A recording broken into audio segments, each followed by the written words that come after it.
This is the Buzz Adams Morning Show podcast. Barstool Talk Daily. Except it's really early in the morning and no booze. For the most part.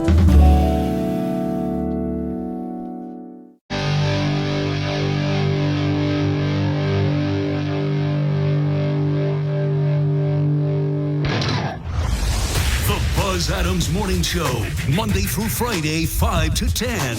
KLAQ and KLAQ HD1, El Paso, a town square media station. Okay, turn your radio up. Good morning, gentle freaks. Who are you calling a freak? You and your whole freak show. You're a freak. Freak. Well, that definitely is clarifying. What a freak.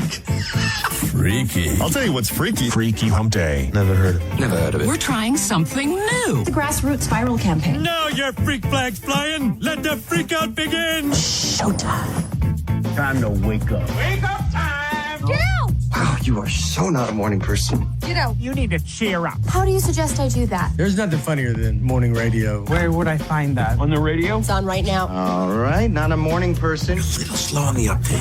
Can we start soon? Let's get this show on the road. It's showtime. From the KLAQ studios in beautiful sunny El Paso, Texas. It's time for the Buzz Adams Morning Show. Yeah. Right. Thank you. Thank you so much. Good morning, everybody.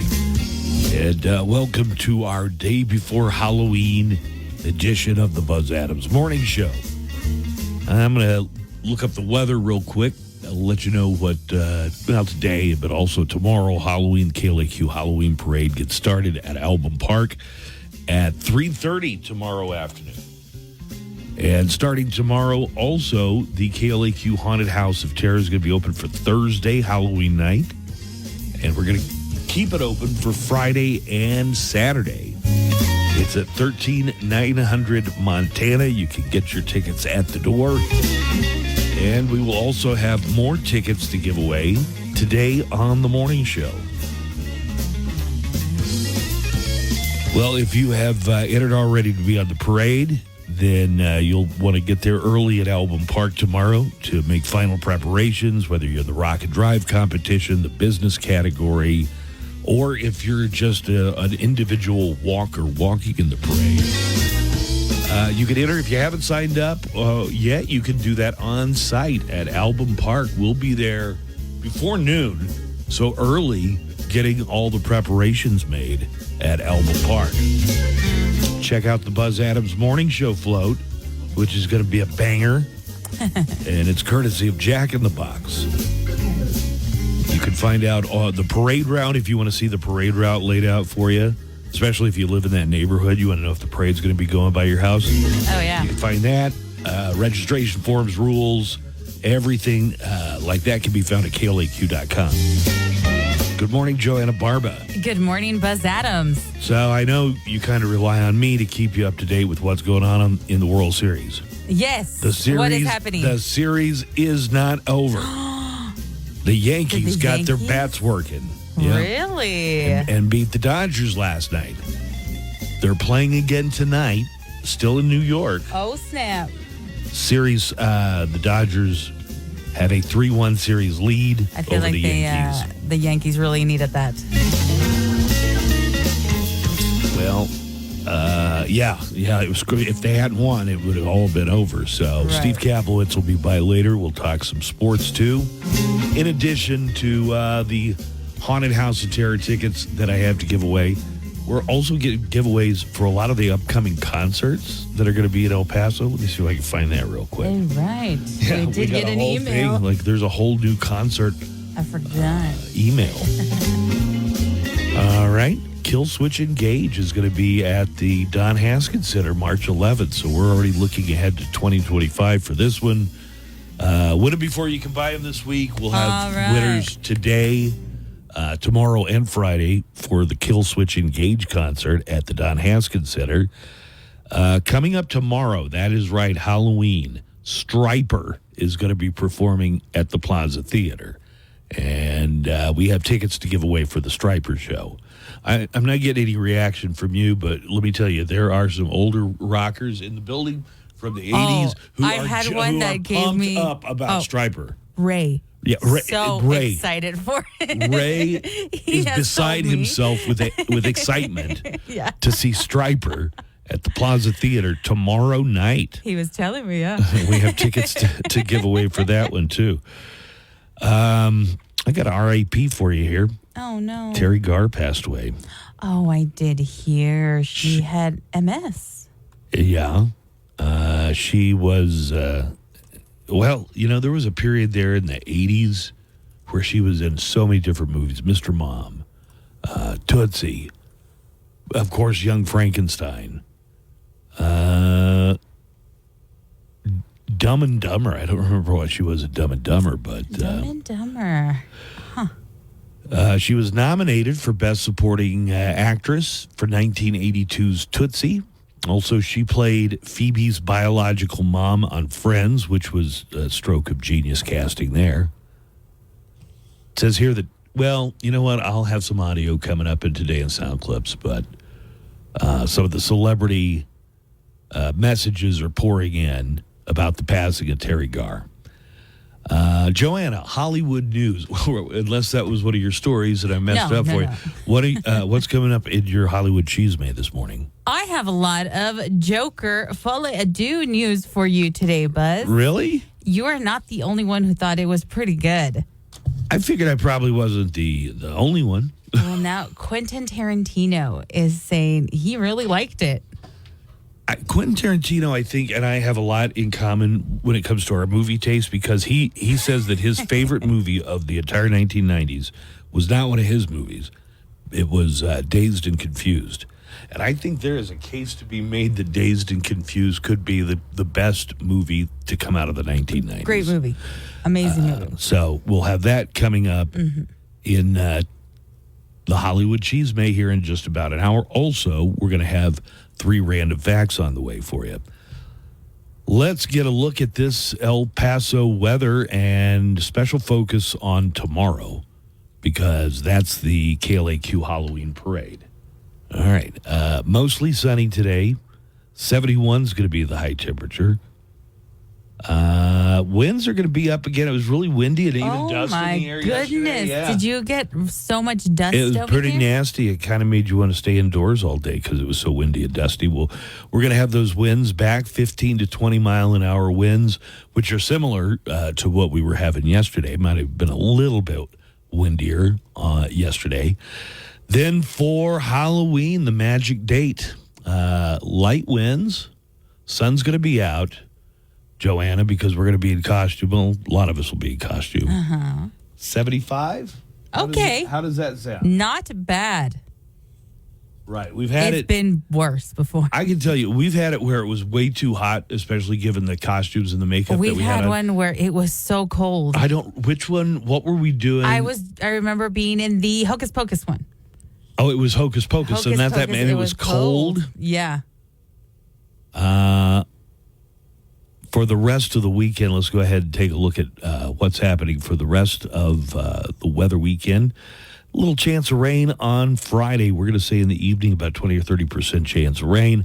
Highs are going to be mostly in the upper 80s, upper 70s to low 80s is where we're going to be finding our high temperatures. And this golfer's forecast brought to you by Painted Dunes Desert Golf Course. You can set up all your tee times and reservations online at painteddunes.com. That's painteddunes.com. And you can call them also at the Pro Shop, 915-821-2122. That's 915-821-2122 for Painted Dunes Desert Golf Course. By the way, they're having a special Thanksgiving tournament. You can sign up for it. Get ready for some fun at the Painted Dunes Turkey Shoot Tournament. It's going to happen November 23rd at Painted Dunes. Entry fee is $90, includes 18 holes of golf, cart, meals, beverages, and prizes, all part of that. Secure your chance for a spot today. Go to painteddunes.com or call the Pro Shop, 915-821-2122 for Painted Dunes Desert Golf Course. And now he is here. He has entered the field of battle for today. It's The field of battle. Yeah, that's right. The Nico and Jimmy. The field of battle. Hey, Nico. Hey, buddy. We're also going to have Bill O'Reilly, formerly of Fox News. Yeah. We can't figure out what time. Well, we're trying to narrow it down. But it's gonna be today for sure. Didn't we get an email about that yesterday? Dude, that's what I told him. I had the email. All right, so And I told 8 him. o'clock our time. I just heard back from Then Michael. why does that one say 7:30? And I got another one that says 7. So we've See, we've we got couldn't a few figure out different- which one. I think we've got it all straightened out now. How's it going? Carlos never called about the mooning incident. No, he didn't. And then No, but you comic strip guys, yesterday. one of you needs to jump on that article because I'm starting to see it pop up. And if one of us doesn't write no, it, that's you, Joanna. That's all you. I don't want to. Nico was there, but You were don't, there. You don't write articles. Because I was also texting him for some other stuff too, and he hasn't gotten back to me. Yeah. So let me tell you the details on the World Series game tonight. It's Game 5. It could end with the Dodgers' victory tonight. It could all be over. They're up 3-1 after the Yankees won last night. 6 o'clock El Paso time start on Fox. So did some New York Yankee fans rip a foul ball out of Mookie Betts' hands? Oh my God, they would not let go. Yes. They got a lot of pictures. Could that of have it. changed the game any? Because didn't he catch it initially? They ruled it Foul. Let's see how- They ruled a foul. I just have the. You know what? I've got it in sound clips. Okay, How about cool. that? Yeah. I don't know why this one isn't playing the sound clips. Because it takes you to X, and then you got to wait for the thing to get into X. Then you got to unmute it somehow. There you go. Torres, Betts in the corner. Does he have room? Fights with the fan.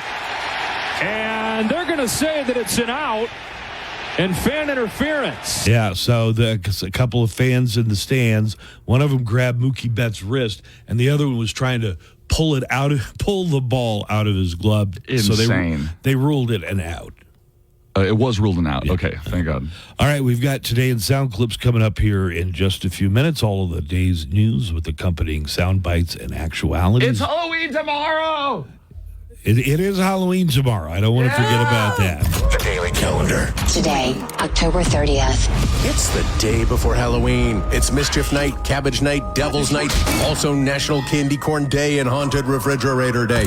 It's a reminder to exercise your fridge of all the stuff that expired.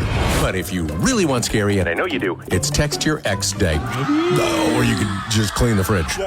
That's what I thought. And that's your Daily Calendar. Happy Halloween! Halloween candy. Happy Halloween. Page d'une nouvelle longue. Babbel for free at Babbel.com. That's BABBEL.com. Babbel.com. El Paso's own live and local. The Buzz Adams Morning Show. 95.5 KLAQ.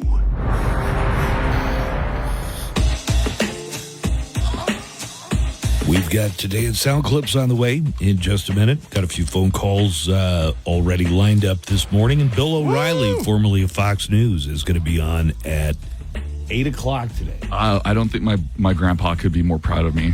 That you get to speak to the great Bill O'Reilly. Papa Bear O'Reilly. Right. Oh, alert your grandpa. You're going to be talking to him today. Oh, I'm sure he's listening. I got an urgent Haunted House of Terror update. This just came across. Oh, is that the one Kevin just sent? Yep, just now. So, you ready for this? Yeah. What's going on? The Haunted House of Terror will only be open Thursday, not the rest of the weekend. Well, because we would be into Thanksgiving territory. So But I mean, we had been putting out there that we were going to be open Friday and Saturday too. Oh, okay. That is now not the case. Open tomorrow, Halloween only. It opens at 7 p.m. and will stay open as late as needed. So beyond the usual time, as long as they're, I don't want to say that. Probably when the sun starts coming right. up, they'll wrap things up one way or another. So that is KLAQ Haunted House of Terror, 13900 Airway. If you're going to go through the haunted house, tomorrow is the day you want to do it because no haunted house on Friday and Saturday.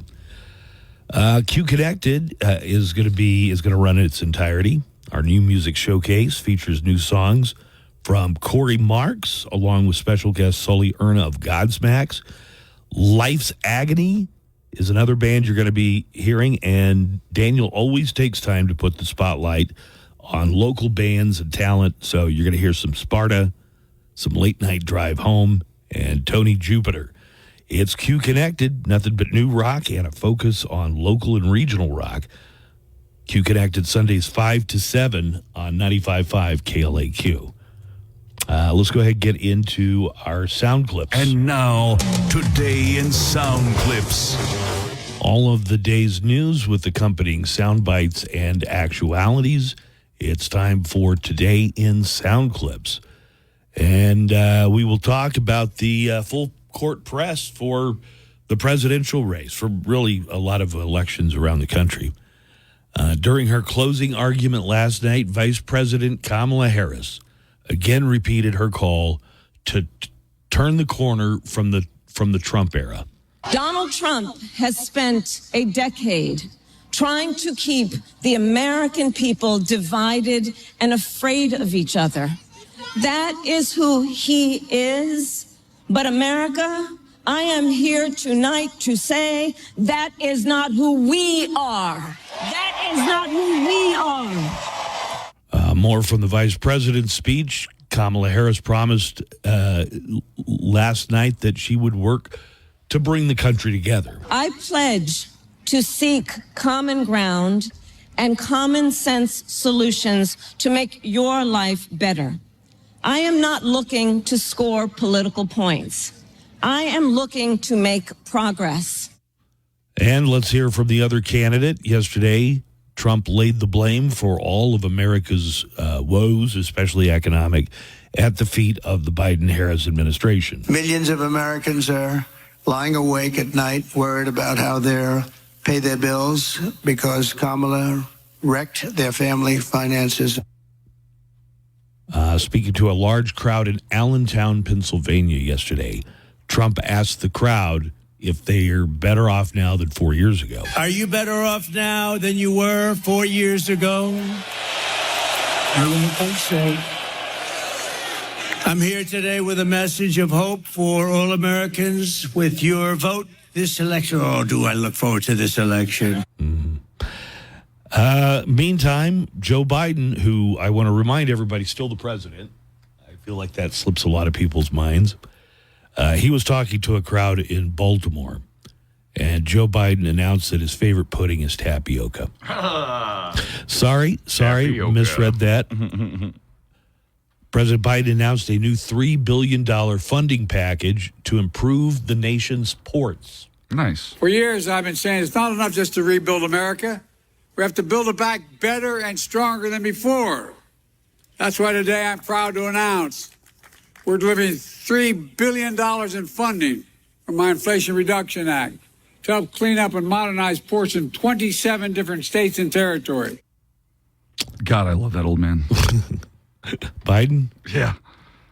Love that grandpa. A bear is caught on camera, like security footage. What's his name? I don't know if he has a bear, but he should get one soon. A couple in Alabama posted security footage of a bear rolling their trash can out to the curb for them. Oh. They even joked that it looked like a human in a bear costume. And I don't think you can appreciate it unless I show you guys, but then maybe your reaction will help, paint the picture for everybody else. This is not a person dressed as a bear. You got us. Happy Halloween. No way. No way. That was a real bear. You have to see it to believe it. So check it out. A black bear in Saraland caught on camera just... Joanna, could you see this all right? Yes, I can. Casually walking out of a patio with a garbage can. And he's not like nudging it with his nose. He is in the exact position you would be in if you were taking your trash out with your... And he's backing up. He's backing it up. It implies he knows how wheels work. Yeah. Or he's maybe seen people do it so much that he's like, yeah, this is what you do with this. Also, They got bears in Alabama. Joanna, he could outwork your nephews. Yeah, look at that. Videos of bears doing Taking some out the trash crazy when we things, asked but them this to. may top them all. Our Natalie Williamson spoke with a homeowner who... Hey, Bear, go couldn't take out the believe what he trash. saw when he checked his camera. Yeah, I still can't believe it. Natalie, the homeowner, just sent you another video, too, showing what seems to be the same bear coming back for more. Okay, so we've got a little bit of audio to go along with this. I don't know if we're going to hear from the homeowner here. Okay. Yeah, here you go. Bryce Hoven, the homeowner, that was his garage. He was talking about the bear that, I keep saying garage. It was a carport, so I guess it wasn't technically inside a garage, but here's the homeowner. I kept dragging it down the driveway another 15, 20 foot and just laid it down in the neighbor's yard and just started laying in the trash and eating it. We just starting to become real cautious with our animals and stuff. I've seen some videos where they get a little aggressive around some dogs. So we're just being real careful with our dog because she comes out here and uses the restroom and stuff like that. All right. That bear was... Hey, boo-boo! I found me a picnic A basket. It's inside this Tarasha can. The New York Yankees finally brought their bats to a World Series game last night. They beat the Dodgers 11-4 in New York. Here's a play from the bottom of the third inning. Really got the crowd going. Doesn't it seem like it continues to fall on Anthony Volpe? The New York kid. Bases loaded, 2 out. Breaks the ball. Deep left field. Volpe with redemption. It's a grand slam. Perfect place, perfect time. Just what they needed. Grand slam from the Yankees' Anthony Volpe there propelled the Yankees to a runaway win. Let's see what else I have in the way of... Oh, the Mookie Betts deal. We got to take a look at that. Mookie Betts got mugged by a Yankees fan. He got mugged. On the field. Outfielder Mookie Betts caught a foul ball just over the wall in right field. It would have been foul anyway. A Yankees fan was pulling on his glove and trying to rip the ball out. And another fan was holding Mookie Betts by the wrist. So let's see if we can get a good look at this one. Joanna, I'll enlarge it for you in there, okay? All right, here goes. Fly to right by Torres. Betts in the corner. Does he have room? Fights with the fan. And they're going to say that it's an out and fan interference. So an out. The fan said, anything past this wall is ours to keep. He's arguing, yeah. He's arguing with the umpire, saying, this is the line. Let me tell you the rules out here. Fan interference. So an out. 1 gone in this first. It's the second time that Gleyber Torres has hit a ball that has ended up in fan interference in this series. He had the home run turn into a double back at Dodger Stadium. And yeah, Betts has that ball in his glove, and this fan literally tries to take his glove off. Pries the ball out of there. They were escorted from the stadium. The fans were. You can't do that. You can't do that. I'm sorry, as much as we all want to. You're not allowed to do that. So, Joanna, I have an update on what's called the most extreme haunted house in America. Oh. The McCamey Manor is back. This is and better than ever. It's a haunted house in Tennessee dubbed World's Scariest. Well, if you've watched any Saw movies, if you think that's scary, then yeah, you'd. Well, yeah, I don't think. And living it. I don't think they If get you've you always to. wondered, hey, I wonder how I would do in a Saw movie. Yeah, this is the place for you. Yeah. Attendees sign a waiver, and I don't know if this is a joke or not, but the waiver says they agree to have their teeth yanked out and possibly fingers broken during the experience. Here are some people going through McCamey Manor. Nobody's gonna save you! You're all alone! Oh!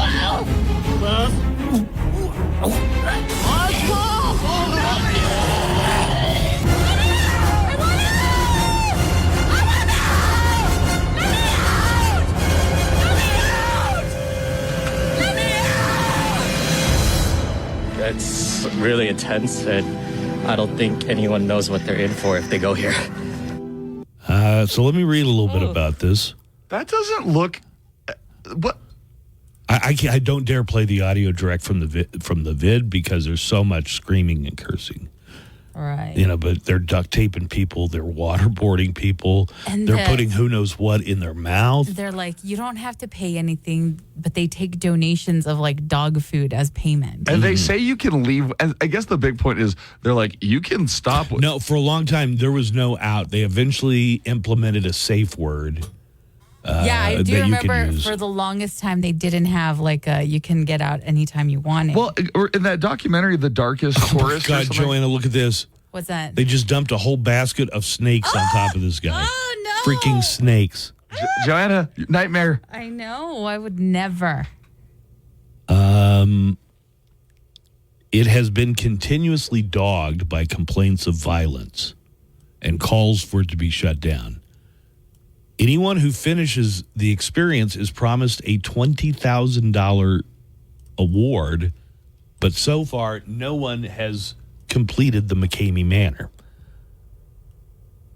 Some people are saying they have no intention of giving you $20,000 and they will rule you out on a technicality no matter what. But there you go. Didn't he get in trouble some years ago? The McCamey this guy? past year, I think. No, right. I'm surprised that it's back. There's a guy being cramped up into a little ball and locked inside a bloody freezer unit. Ew. Why would you even pay? Why would you do this? There is a waiting list for people. Oh, my God. A waiting list of thousands, according. I guess if you like to scare yourself. A change.org petition was set up in 2019, has almost 200,000 signatures, trying to rid their town of McCamey Manor. I mean, look, it's not charging anybody. It's, You don't have to pay to do it. But also I can see being the neighbor and be like, I don't like the screams. The screaming God, I hope they started don't- again.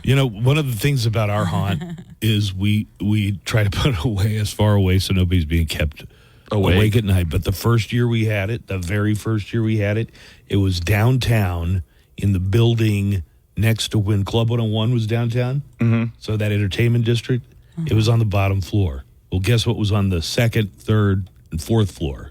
Was it like affordable housing? Oh, nice. Just like apartments with kids. And you'd see the kids hanging out of the window.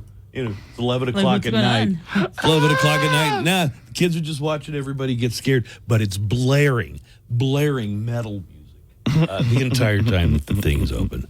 All right, we've got Bill O'Reilly coming up a little bit later on the show. Much more ahead. And here is something Joanna does for us every day. Joanna's the real unsung hero of this show. Yeah, she absolutely is. She puts together the Late Night Roundup, a recap of highlights and funniest moments from late night television. Here we go. A new lawsuit accuses Subway of grossly misleading customers by advertising sandwiches with 3 times more meat than it delivers. CEO of Subway was like, trust me, we're doing you a favor. Health officials in Wisconsin have issued a warning that pizza purchased at Famous Yeti's Pizza may have been contaminated with THC, though if you're headed to Famous Yeti's Pizza, you're probably already contaminated with THC. New York State just banned the sale of caffeine-infused cannabis. Now, if you want drugs in your caffeine, you got to do it the old way, winking at the Dunkin' Donuts cashier. Hey, it's Chuck, your host for Loudwire Nights. Tonight at 7, we will rock the borderland with the best rock ever made and the best rock being made. Special guests, birthday and anniversary celebrations, and every night at 10...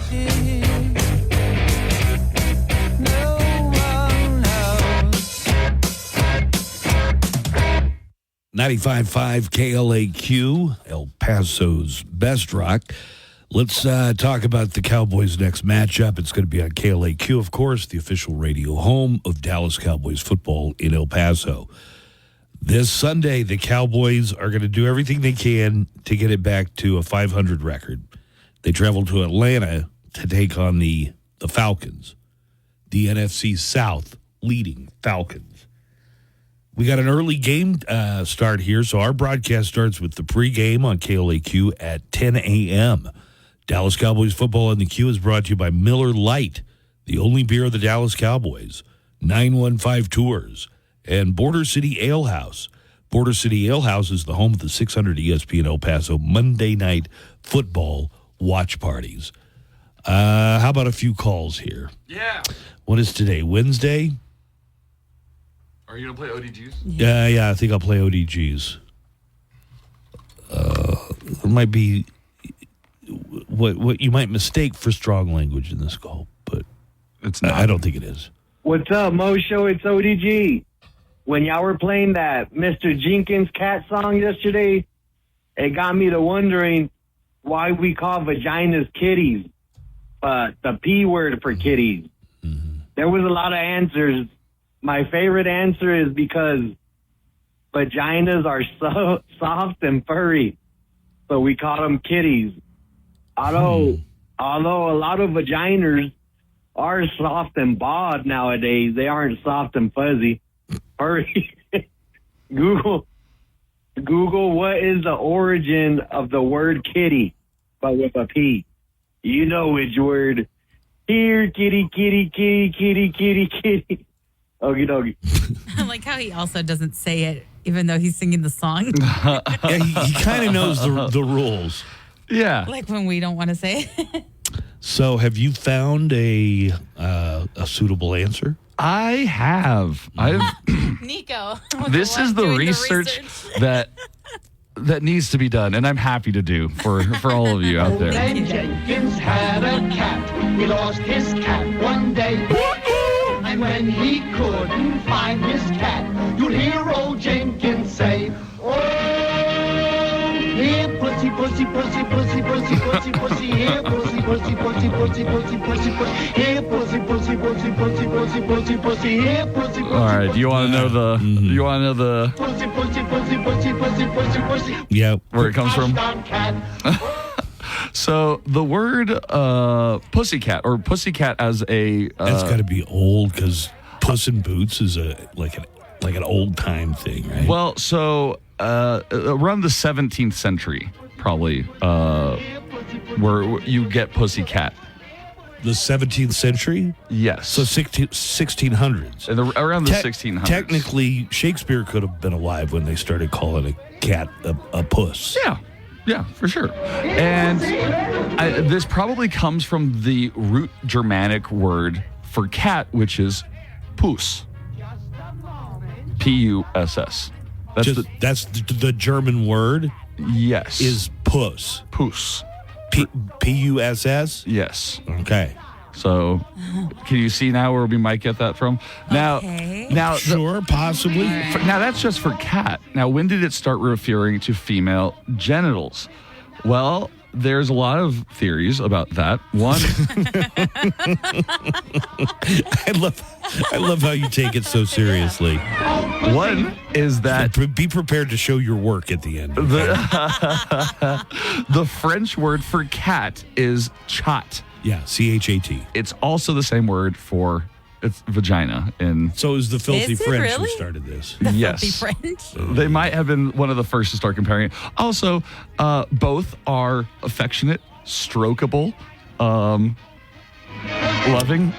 They can be found in a lady's lap sometimes. Yes, that is absolutely true. Oh my God. Even more interesting was the etymology for a woman's genitals. The word vagine comes from... Now, what does that word come from? Latin for sheath. Huh. Like a sword sheath. Okay, so if that's the sheath, then the sword must be... We have been freaks for all of human history, haven't we? Now I need you to do the research on why we call penises the other word for a chicken. Ah, good question. We Find will out save about that for one. another day. All right, got our next call. A lot of regular callers here. How's it going, guys? Just want to let y'all know that your taxpayer money is going to billboards along the border, offering illegal migrants legal help. So, yeah, I don't know if y'all knew about that. And also, I haven't heard y'all talk about the masturbation ad that Kamala ran during the NFL game. What? I bet y'all didn't even know about that either, huh? I don't know about anything you're talking about because Padilla. you get it from such random places. You live in a hole of just an echo chamber of what you're thinking about. You live in such a bubble. You're right. I probably don't know what you're talking about. Nico, look up Kamala masturbation ad. God, you're having me look up some crazy things today, and I am not objecting. Your search history is going to be all over the place. I don't know what the billboards say. For a while, we had billboards in El Paso that were like, come to New York City. It's a sanctuary city. We've got free money and jobs for all. That was put up by some Republican group. What do the billboards say? I think he's talking about the DHS billboards that tell you that you have rights as a migrant if you're legally or illegally in the country, which is absolutely true. There are constitutional protections for migrants, even illegal migrants. So, I don't know what you're talking about. You have got to let me know where you're getting the stuff you're getting. I have the ad he's talking about. Can you play it? Yeah. All right. Okay, I might not be able to play it then. Wait a minute. Did it run during football on Sunday? I guess. I have a hard time believing, not because I think he's dishonest, I just think he has a hard time expressing himself. So the ad titled Republicans Rubbing You the Wrong Way. And this aired during a football game. I don't know. I have no idea. But you got to call it because you are so unreliable. We spend our time tracking down what we think you might be talking about, but it's anybody's guess. I think this might be it, but it's not her. Like it's some political action committees that are some Democratic political action committees. And he really loves to get so high and mighty. Why haven't you talked about it? Like it's some kind of big conspiracy that we haven't talked about. That we don't talk about this stuff. No, we're not in this very tiny ideological bubble. It's a new ad featuring a man masturbating under a blanket while watching porn. He's interrupted by an older man who's the campaign's idea of a fascist. This does not sound like something that would have aired during a football game. He has 100% full of crap, okay? He's just reading those right-wing talking points that he picks off Epoch Times or those Breitbart or those stupid pages. Trump mentioned at a rally. Kamala, the government's not putting billboards offering free help to illegal immigrants. It's a bunch of bull. Anyways, that's kind of what I think. I don't know which billboards you're talking about. What do they say, for instance? But somehow what's the message on the billboard? But somehow the fact that we didn't talk about this thing it's a that we still conspiracy, can't figure out is a conspiracy to Padilla because we can't figure out what you're talking about, bro. He has 100%. Oh, that's the guy who just called in. Hey, okay, I got to get something off one of my tabs because I don't know, Joanna, if you know this or not. What? That I look up stuff for the show a lot of times, but then it gets stuck in my browser or my tab and we never get to it. Okay. Because I either forget to or we just don't have time for a lot of it. There's this one I've been meaning to bring up for a while, and it's because it has to do with your health, Buzz. Is this the stand on 1 foot challenge? How did you know I was going to do that? It was in the prep. It was, but also my doctor had me stand on 1 foot. Did for he? 30. She. Yeah, but it was in the prep from like 2 weeks ago. Wait, I want to know the results of you standing on 1 foot for 30 seconds. How did it go? I mean, I made it past 20, that's for sure. But what does it mean? Okay, so a Mayo Clinic study found that standing on one leg is a really good indicator of how fast you're aging. That's what I was told. If you can stand on your non-dominant leg for at least 30 seconds, you're not. Which one's your dominant leg? Well, what would you kick a ball with, I guess, is your... I guess, are you right-handed, left-handed? I'm right, so stand on my left. Yeah. For 30 seconds. Hold on, let me start a clock. Hold on. I already started. No, do it again. He couldn't do it. You already fell off. She said stop. Okay, go. And it's going. Nico, make sure that 1 foot is in the air. I promise. Well, he won't be able to continue to talk. I want you to know how long it's been. So it's been 11 seconds. They had people try to do this, and it wasn't a problem for most young people. But for every decade you tack on, your ability to do it decreases by about 2 seconds. Buzz, balance yourself. What's the clock say? 25, 26, 27, 28, 29, 30. All right. All right. Yay! Yay, You're not old yet. I was looking for a very specific sound. God, I'm so glad to get this off. But how did you know I was going to say this to you? Did you just looked in my eyes and you knew what I was going to bring up? No, I would say that was the case. I don't know. I just read the story and I was like, oh, my doctor asked me to do that the other day. He just looked in my eyes and knew what story I was going to bring up. You guys are on the same wavelength. On the same spectrum. It has happened. You have become one.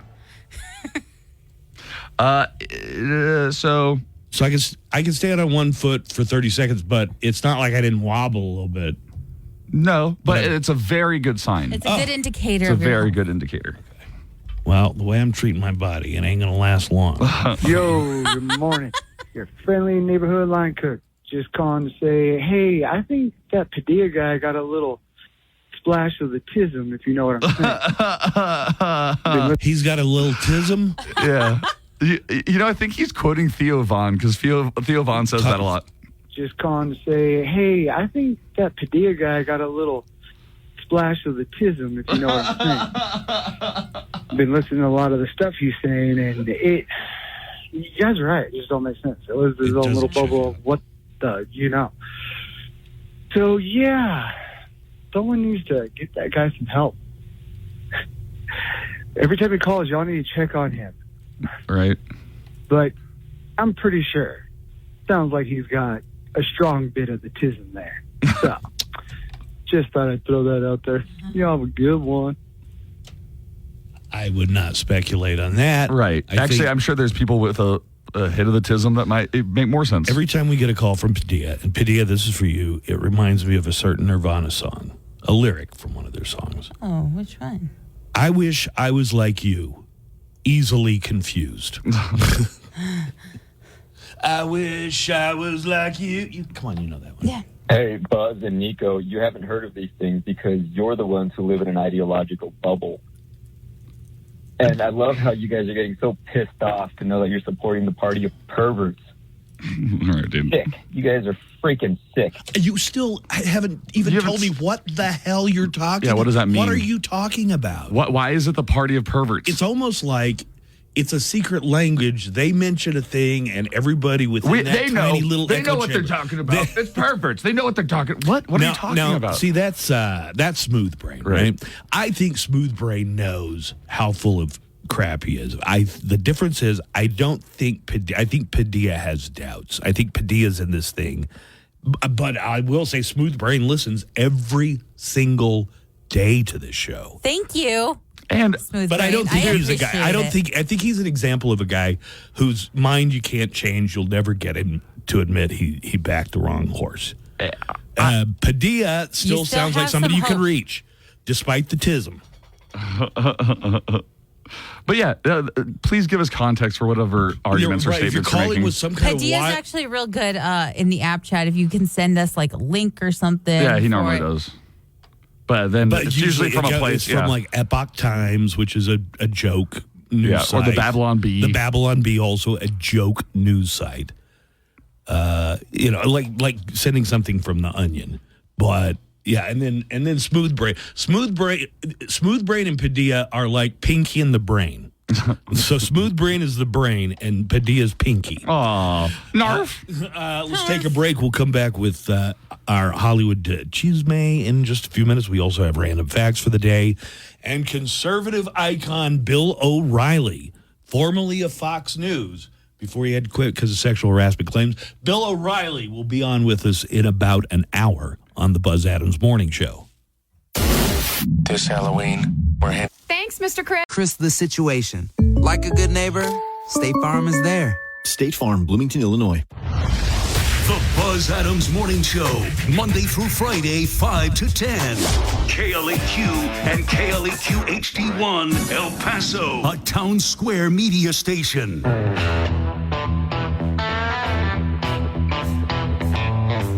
Welcome to our Wednesday show, everybody. The day before Halloween. All Hallows Eve. Coming up in about an hour, Bill O'Reilly, formerly of The O'Reilly Factor on Fox News and author or co-author of many events, has a new book about the presidency. Each chapter is something maybe you didn't know about each of the presidents. So that's coming up in about an hour. Oh no! Hey Joanna.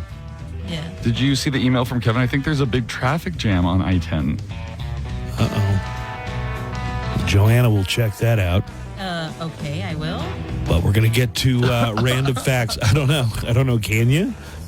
Bro, every time Padilla calls, I swear to God, it's like you guys bully him or something. Because every time he calls, he's, hey guys, and you want to know what? Kamala did this, but you know what, Buzz? And you know what, Nico? But you guys don't talk about that. You guys don't talk about that. You chill, Padilla. Breathe, my guy. Say what you want to say. Express your feelings. Express your thoughts. It's all good, my boy. We all love each other here. El Paso strong, baby. Well, Padilla's not in El Paso, so. Yeah.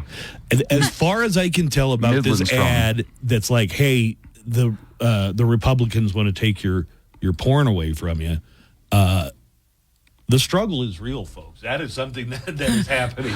So, We're in Texas, so that's happening. we finished the ad in here, Joanna, and I was noting what was missing from it was this ad paid for by any group to elect Kamala Harris, or I'm Kamala Harris, I approve this message. This was a viral ad. Also, I can't find anything that it showed during a football game.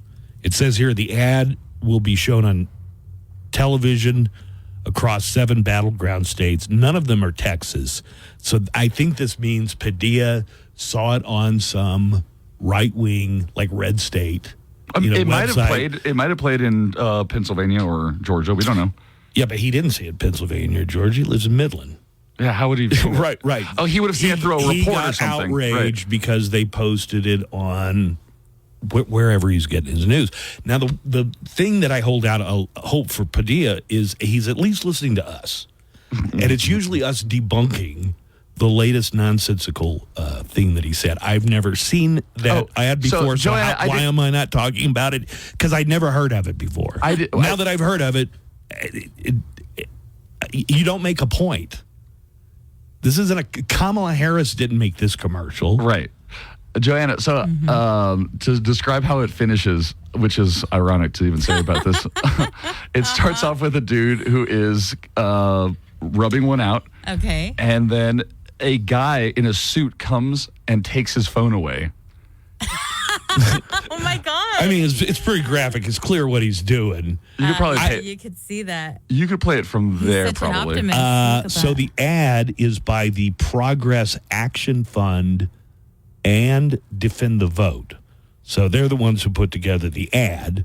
I don't think you can paint all people who plan to vote for Kamala this year or all Democrats or whatever as perverts because this or as the only people who watch porn are right, as if Trumpsters don't watch porn. I have a feeling they watch as much or I have a sneaking suspicion more. You could play it from there. Oh! Sorry, you can't do that. What the hell, man? How'd you get in here? I'm your Republican congressman. Now that we're in charge, we're banning porn nationwide. You can't tell me what to do. Get out of my bedroom, you The actor looks like a young Matthew McConaughey, Joanna. Yeah. creep. I won the last election, so it's my decision. I'm just going to watch and make sure you don't finish illegally. Okay, so it definitely doesn't make the point that Padilla thought it made. Yeah. Let me see. Here's another call. Let me get to one real quick. And then we've got these random facts. We got some good ones, too. Hey, what's up, guys? Yikes. I do think you guys should start a whole, or just stop playing Padilla's stuff, man, because this guy has no idea what he's talking about. Also, ODG, that guy's annoying. All right. That's a mistake.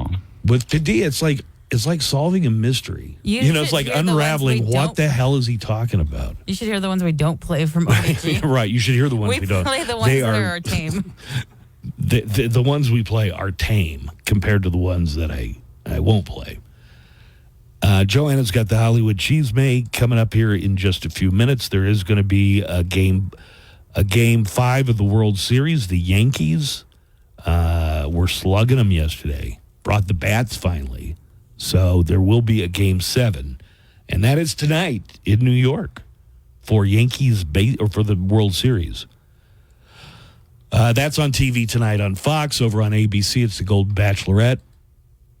Season finale of a show that somebody wanted to know, Joanna, did you check out Grotesquerie on FX? I have not, no. It's the final season finale of Grotesquerie, which I'm told has Travis Kelce in it. Yeah. Does it all just seem like Ryan Murphy shows are just the same thing? They are becoming very, I feel like,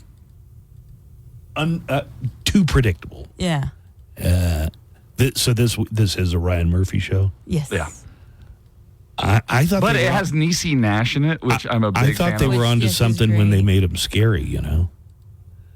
The first season finale of Agatha All Along on Disney Plus. I got Disney Plus. Uh-huh. I have not bothered to watch any of Agatha All Along. Lisa keeps messaging me that I have got to start watching this show. She loves it. Well, you should really need to watch the WandaVision before that then. I told her that, and she's like, no, you don't really need to watch that. Did you see Derek's email? He said Republicans can have my porn when they pry it from my cold. Oh, my God. From my cold, sticky fingers. Is that what he said? Because that's how I would have finished that joke. Kind of. Kind of. More or less. Ring Doorbell is offering a cash prize of $100,000 to anybody who can catch footage of an actual ghost. I'm talking about Ring Doorbell. The Great Ghost Search actually ends tomorrow. The Doorbell Company is doing a contest called the Great Ghost Search. Undeniable footage of a ghost can net you a cool $100,000. The problem is there is no undeniable footage of a ghost. Whatever it looks like could be a moth in front of the camera. It could be an editing trick. It could be orbs. It could be orbs, which are just photographic artifacts, actually. They announced it earlier this month. You got until the end of October to submit. It's similar to the Out of This World contest they did last year that said that they would award anybody who had legitimate footage of aliens. If no one gets a real ghost on camera, and again, there's no way you're going to get a ghost that is absolutely 100% undeniably a ghost. But if nobody gets one, which they won't, the $100,000 goes to whichever video the judges like best. Okay. The two main rules are the videos have to be 30 seconds or less, and the footage must be filmed on a Ring device. So if you've got undeniable footage of a ghost and it was filmed on your Nest camera, nobody cares. You can go ahead and delete that. It has to be on your Ring camera to win this prize. And now it's time for Random Facts. All of these facts have been vetted and verified. These are all factual statements. Take a great deal of pride in making sure that all of our facts are facts. Yes, very factual. Random fact number 1. Posthumous marriage, also known as ghost marriage. Necrogamy. Ghost marriage. Okay, but listen, is a marriage where at least one of the people is dead, but the marriage is legally recognized nonetheless. You mean like every marriage? Posthumous marriage is... So the death didn't part them? It's pretty rare, but technically legal in a few countries, including China, certain areas of India, Africa, and oddly, France. Those French. Random fact number 2. In 1965, before he went to Vietnam and became a prisoner of war, John McCain was on Jeopardy. In fact, he was a one-day champion. And believe me, I looked this up to see if any recording of it existed anywhere. I was not able to find any of that. There were pictures from it. And then John McCain went back after he was a U.S. Senator to ask one of the questions on Jeopardy. But he was on Jeopardy before he was a well-known person back in 1965. Wow. And finally, this is an audio random fact. Random fact number 3. Detroit, Michigan is the only city in the U.S. that lies directly north of a city in Canada. Okay, so picture on a map, you got Detroit. Right below it is the city of Windsor, Ontario, Canada. Did you know that? No. You know who else apparently didn't know it? Who? Steve Perry from Journey, because this lyric has never made any sense to anybody who's from or has even visited Detroit. He took the midnight train going anywhere. Wait, here it comes. Just a city boy, born and raised in South Detroit. Wait a minute, so you're saying he was from Windsor, Ontario, Canada? Oh my God, I will never hear that song the same again. Those are your random facts. These are just some facts that I learned. It was a maze. Everyone should try to learn something new each day. Happy. You need at prices you love every time. eBay. Things people love. Eligible items only. Exclusions apply.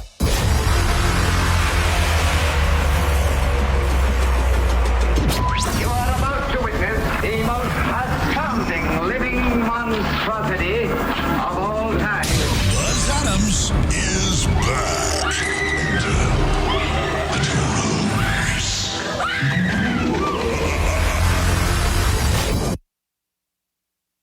Wake up! Don't want to sleep through your big day. Big day? Hump day. Am I right? What hump? Hump. I don't want to wake up. Oh, cheer up. It's almost Halloween. When is it? Tomorrow. It's my favorite holiday. We love Halloween. I'm going to make you hump day treats. The show's about ready to stop. It's showtime. Joanna has the Hollywood Cheese May on the way. We'll be getting to that here in just a few moments. But before we do anything else, Now, here's traffic with Joanna Barba on 95.5 KLAQ. we got some pre-dawn traffic. Well, sun's coming up a little bit, but we got some early morning traffic with Joanna Barba. Good morning, Joanna. Good morning. We are seeing major backup at I-10 West at Piedras due to a collision. All lanes are closed. There is a traffic detour at Copia that's exit 22A, but backup does extend all the way to the 54. The clearing time is until further notice, but it is causing major backup. Again, that's I-10 West at Piedras with a detour of Copia exit 22A, but expect delays if you are heading in that direction, or find an alternate route this morning if your route takes you that way. Oh, I know exactly where that is. Bill O'Reilly's going to be on the show. He's got a new book out about U.S. presidents. He likes the presidents. Well, he's written a lot of books. I mean, his name is on them. But about presidents, I believe. Yeah, like killing Lincoln. I think it's all about killing Kennedy, maybe one?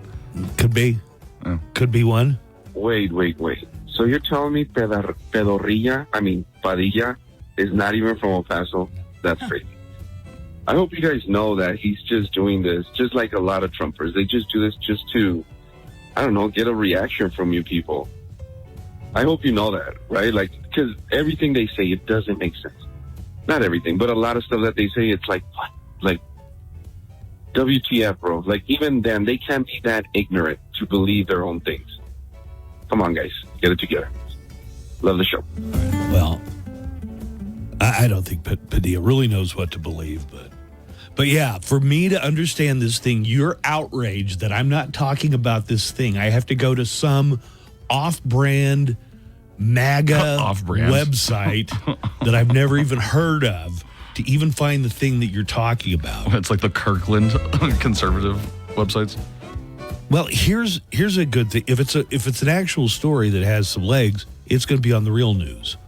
You know, Yeah. NBC, ABC, CBS. Even Fox might even pick up. Even Fox, not the part where they're spewing lies that get them sued for $4/5 of $1 billion. Right. But when they do the news part, until you see it on that, I don't know what this billboard is that you're talking about. I'm in the dark on this. I'm in the dark. Hey, Pacino impersonation. In our fan chat from Facebook, Eli of the Moon is saying maybe Buzz can get a pic of a ghost when he spends the night at the Double Eagle. We said we were gonna ghost hunt someday at the Double Eagle. Yeah, maybe someday. That'd be cool. Is Double Eagle all those like old Messia places? I think every building in Old Messia has a ghost in it, right? Yeah, and that one specifically, we were in the room where like the mom murdered her son accidentally. Also, I think you're getting the restaurants confused because we weren't at the Double Eagle. Well, I was. Oh, okay. We were, and we mentioned it. I've said before, any haunted house, I would spend the night in as long as you had a comfortable bed and there's not rats.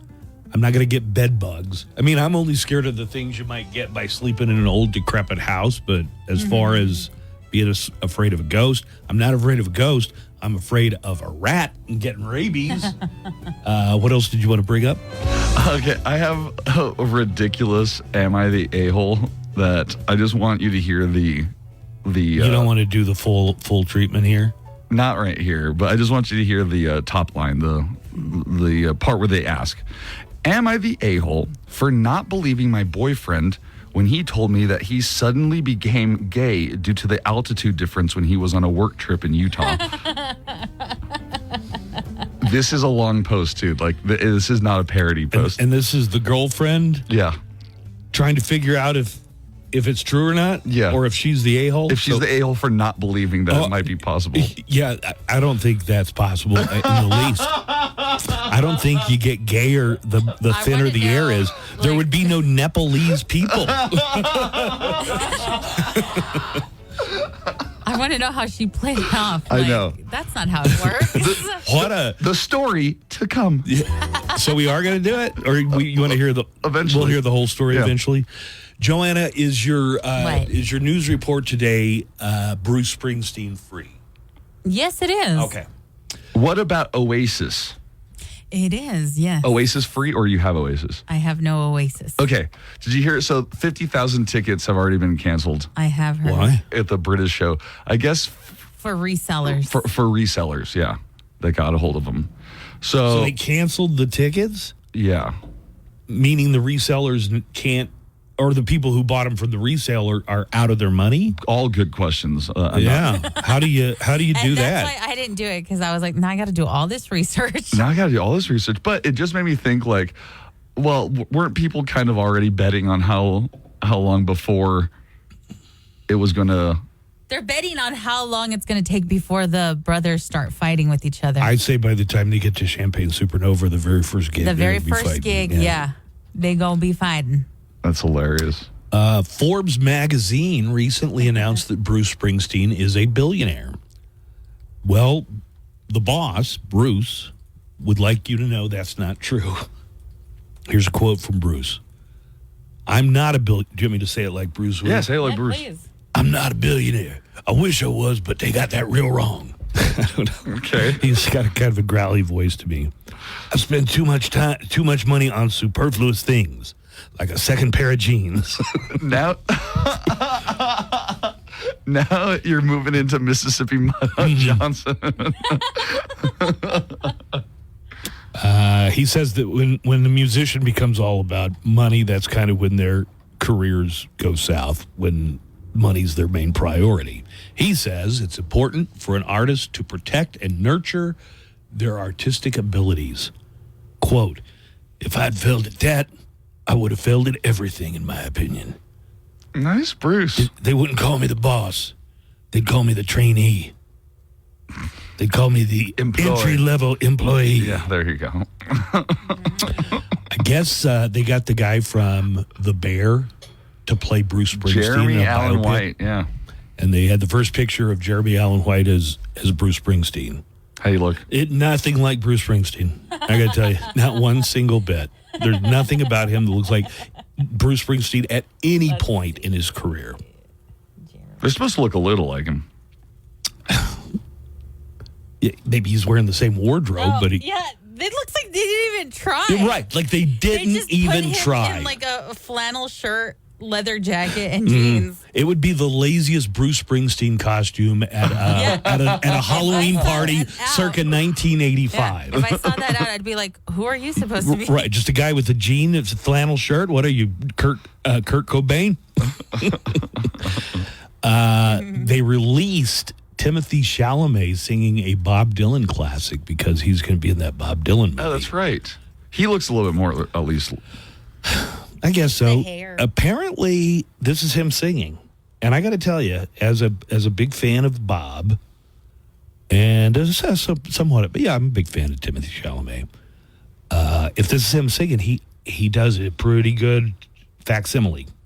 John is in the basement mixing up the medicine. I'm on the pavement thinking about the government. The man in a trench coat, badge out laid off. Says he's got a bad cough, wants to get it paid off. Look out, kid, it's something you did. God knows when, but you're doing it again. You better duck down the alleyway looking for a new friend. A man in a coonskin cap by the pig pen wants $11 bill. You only got 10. Oh my God, that's Timothy Chalamet. I don't know. That was pretty good. The story That says it's sounds Timothy really Chalamet, but good. I don't want to get apoplectic here. But Let's see. that could also be Bob Dylan. Right. A new release teaser featuring Chalamet performing Dylan's Subterranean Homesick Blues. Some fans are saying that he is nailing that performance. If it's really him, then he really is. This says right from Rolling Stone, it is Timothy Chalamet singing. Chalamet has emphasized the importance of singing and playing live on the set.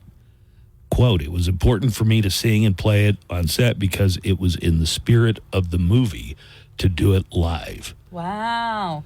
The cast also includes Edward Norton as Pete Seeger. He was a big mentor for Dylan. Monica Barbaro as Joan Baez, and Nick Offerman as Alan Lomax. And let's see. Why would Joan Baez be in theaters. this? Joan Baez dated Bob Dylan. Oh. They were confidants. They were both coming up in the folk scene of Greenwich Village at the same time. He wrote, "You got a lot of nerve to say you are my friend." That's all about Joan Baez. Oh, no. Oh, yeah. Some of his most venom-filled lyrics from that time period are about Joan Baez. All right. It's time to get to the Hollywood Cheese May. Joanna is standing by and ready for it. It's the Hollywood Cheese Man. It's the Hollywood Cheese Man. Joanna, tell us more. Uh-huh. Good morning, Joanna. Good morning.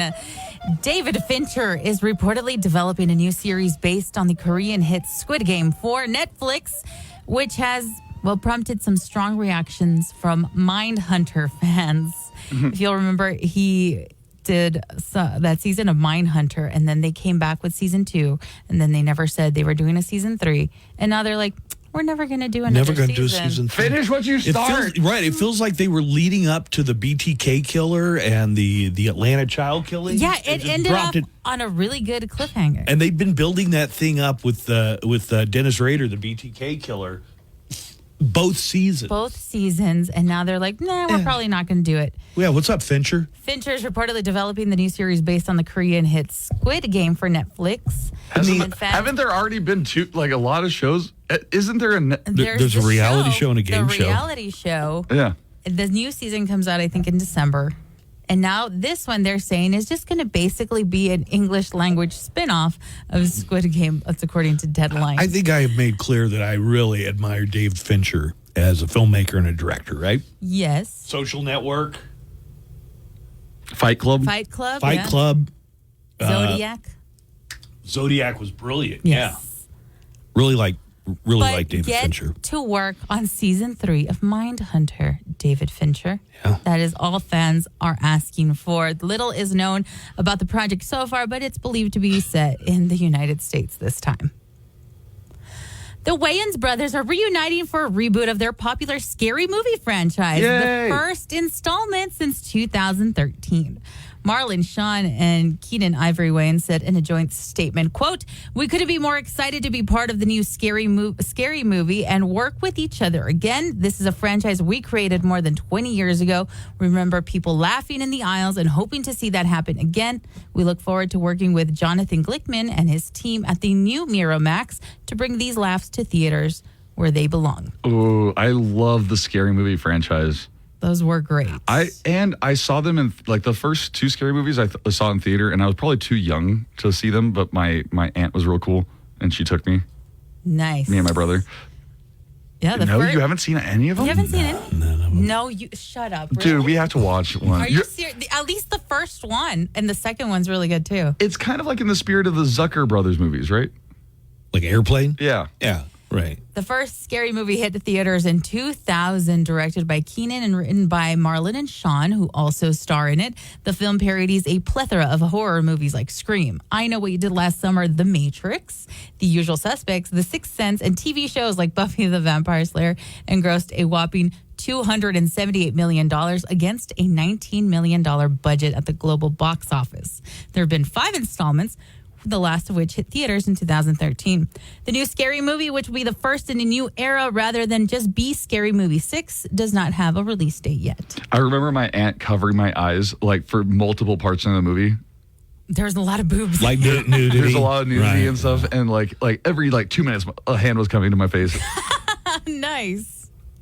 Buzz, really? You've never seen one of them? I don't think so. Wow. I will have to watch. Is there one where there's a gym teacher and it's a woman and her name is Mrs. Mann? Or Miss is that? Mann, yeah. Yeah, I've seen that. God, did I go to a theater and see that? Anyway, it made such a non-impression It on me. left I little don't impact remember on if you. I saw it or not. Charlie, if I did, I didn't think that much. Charlie Sheen pulling the sheet back and finding Oh my God. The Michael hat Jackson getting bigger Oh, and the bigger. hat getting bigger. That's one of my best favorite bits in the world. Hilarious. Was the real Michael Jackson? No. No. Joker, Folie à Deux, the follow-up to 2019's Oscar-winning Joker, has become one of the biggest box office bombs in modern movie history. Tragedy. This tragedy, despite the terrible critical and commercial reception that cost Warner Brothers somewhere in the neighborhood of $200 million during its theatrical run, Joker believers have now gained an ally in the form of Quentin Tarantino. During a recent appearance on the Bret Easton Ellis podcast, the celebrated filmmaker didn't hold back in his praise. The Bret Easton Ellis podcast, the guy who wrote American Psycho. Yeah, that guy. He's got his own podcast. All right. I could not find any audio unless I had to pay for it, but Tarantino said, quote, "I really, really liked it. Oh my God, I didn't get the whole quote. I didn't find it an intellectual exercise. I really got caught up in it. I really liked the musical sequences. I thought the more banal the songs were, the better that they were." He also added that the director, Todd Phillips, is the Joker, saying, quote, "The Joker directed the movie. The entire concept, even him spending the studio's money, he's spending it like the Joker would spend it, right?" Remember that scene where in Dark Knight where Heath Ledger just lights a pile of money on fire? That's kind of what Todd Phillips did to the studio's money with this one. Yeah. Tarantino even thinks Joaquin Phoenix's acting was, quote, "one of the best performances I've ever seen in my life." I absolutely think he should be up for another Academy Award for the same role. Well, you think just like Quentin Tarantino, Buzz.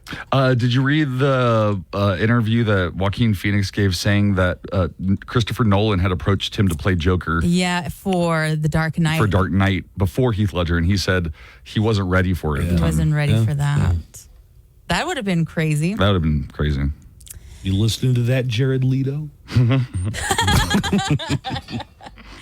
Get ready for a trip to the past with Panic at the Disco. The band is going to perform their debut album, A Fever You Can't Sweat Out, in its entirety at a special one-night show on October 18th in Las Vegas.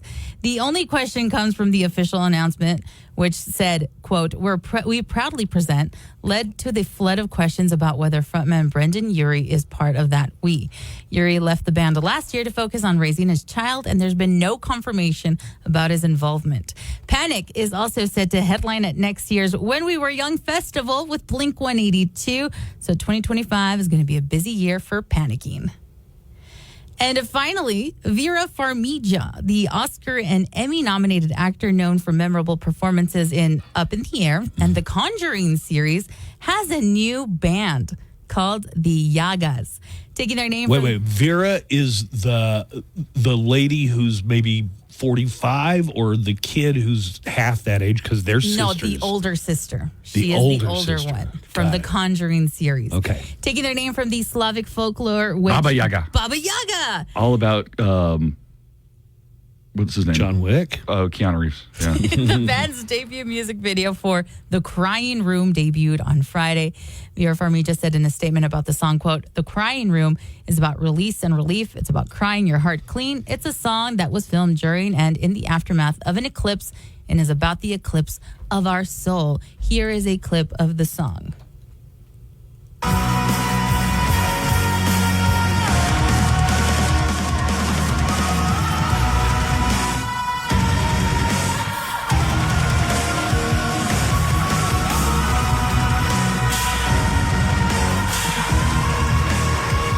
The introductory statement from the Yagas hints at more to come in 2025. They have their full-length album debut out next year. And You're with talking about their- Vera Farmiga, who played Lorraine Warren in The Conjuring. Yes. She's a singer. Yeah. That's her singing in the back. I didn't hear any singing in that. Well, it was just like the... Anyway, with your entertainment news, I'm Barbara. Hey, this is Daniel Paulus. I'll be along starting at 3 with everything from Ozzy to Pearl Jam. With Allstate. Savings vary. Terms apply. Allstate Fire and Casualty Insurance Company and affiliates, Northbrook, Illinois.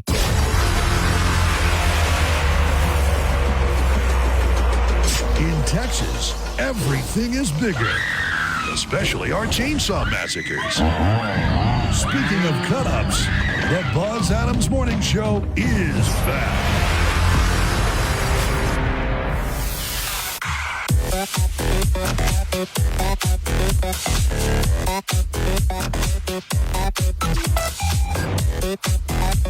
Cowboys looking to get their season back to 500. As of right now, they have a losing record. KLAQ wants to send you to Dallas for a Cowboys game. It's our Dallas Cowboys touchdown giveaways, thanks to 915 Tours and Miller Lite. You must be 21 or older and a Texas resident to enter. You win round-trip transportation, hotel stay at the Omni Las Colinas. You get to meet current and former players, a monster tailgate party you're invited to, and $100 spending cash.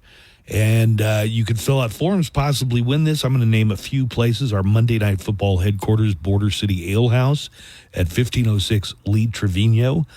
10-man on Zaragoza. New Start Homes, which is at 14141 Gateway Boulevard West. If you want to see a complete list, go to KLAQ.com or the KLAQ mobile app. Register to win the Dallas Cowboys touchdown getaway trip. And the one we're doing right now is the Thanksgiving Day game against the New York Giants. You've got through November the 10th to get signed up. There are a lot of other places that you can register. We got Bill O'Reilly coming up here in just a little bit, so that's on the way. Woo!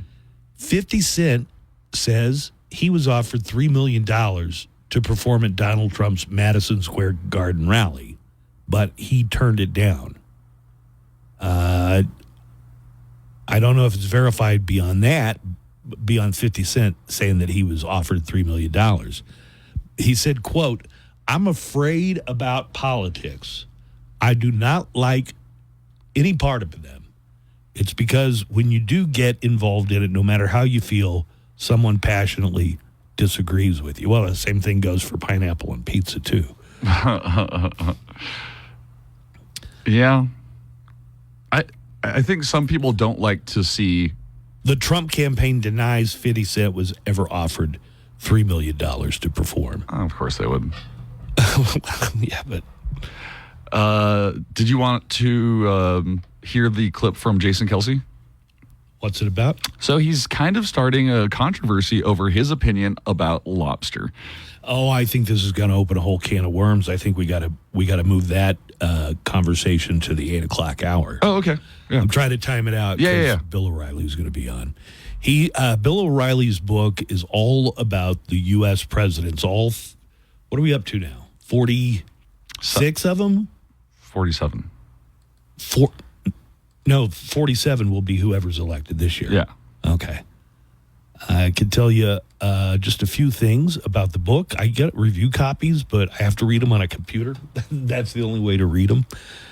The book is called Confronting the Presidents, a #1 bestseller, along with Martin Dugard. In Confronting the Presidents, they present 45 wonderfully entertaining and insightful portraits of each president with no spin commentary on their achievements or lack thereof. So Bill O'Reilly is going to be joining us in about 10 minutes. That's the plan. All right. I just have a couple of headlines then. Let me throw them at you. Okay. Joanna, this is for you too. Channing Tatum and Zoe Kravitz broken up. I thought they were on the verge of marriage. I thought so too. Love is dead. Love is dead. The Hawk Tua crypto coin is up 50%. Mm-hmm. I didn't even know that there was a Hawk Tua crypto coin. That's where I want to put most of my retirement fund. I want to pick a good one, and Hawk Tua sounds like it's probably going to outperform. All right, let's get into the Mo calendar and daily almanac of events. First of all, today is Candy Corn Day. Love it, hate it. You're only right if you hate it. But we'll have some more about. You love candy corn? I do. It's just like wax, right? Aren't you just eating wax? Okay. Oh, yeah.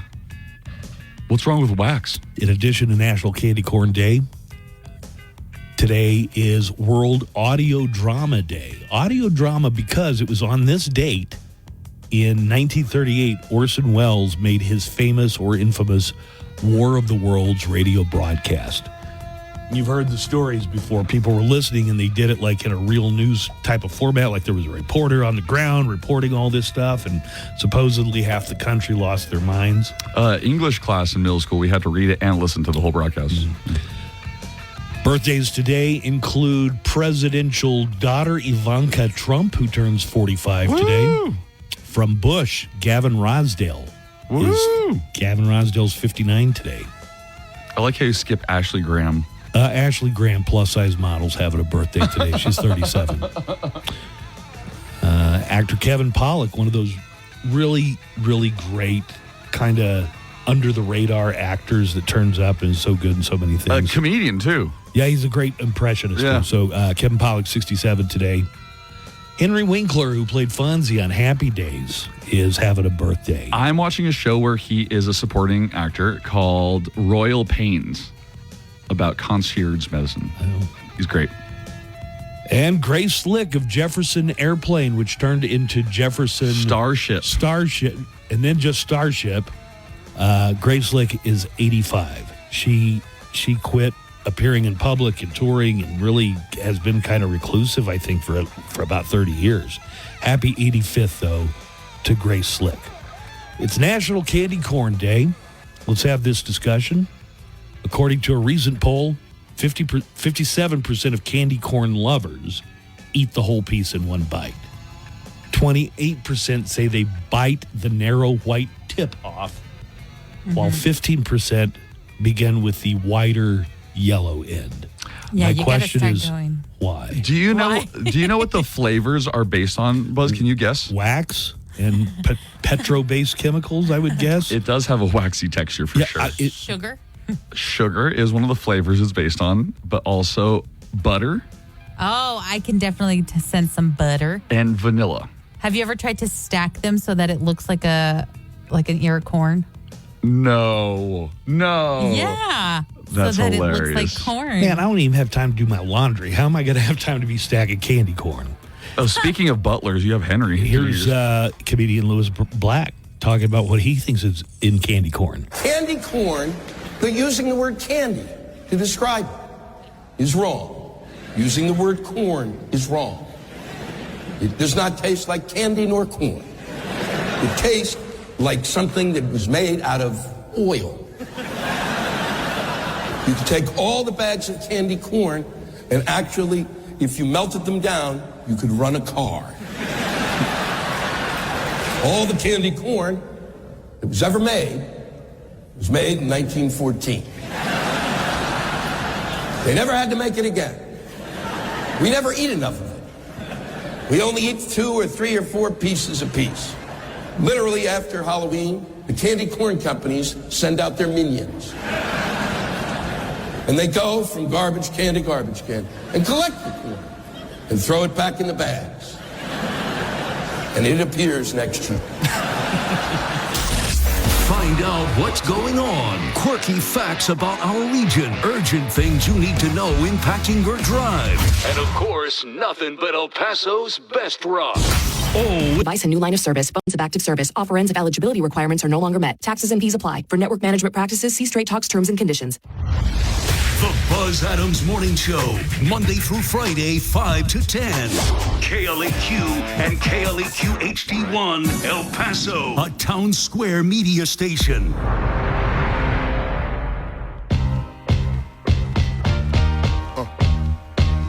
A number one best-selling history series by Bill O'Reilly is out there, and there's a new book called Confronting the Presidents.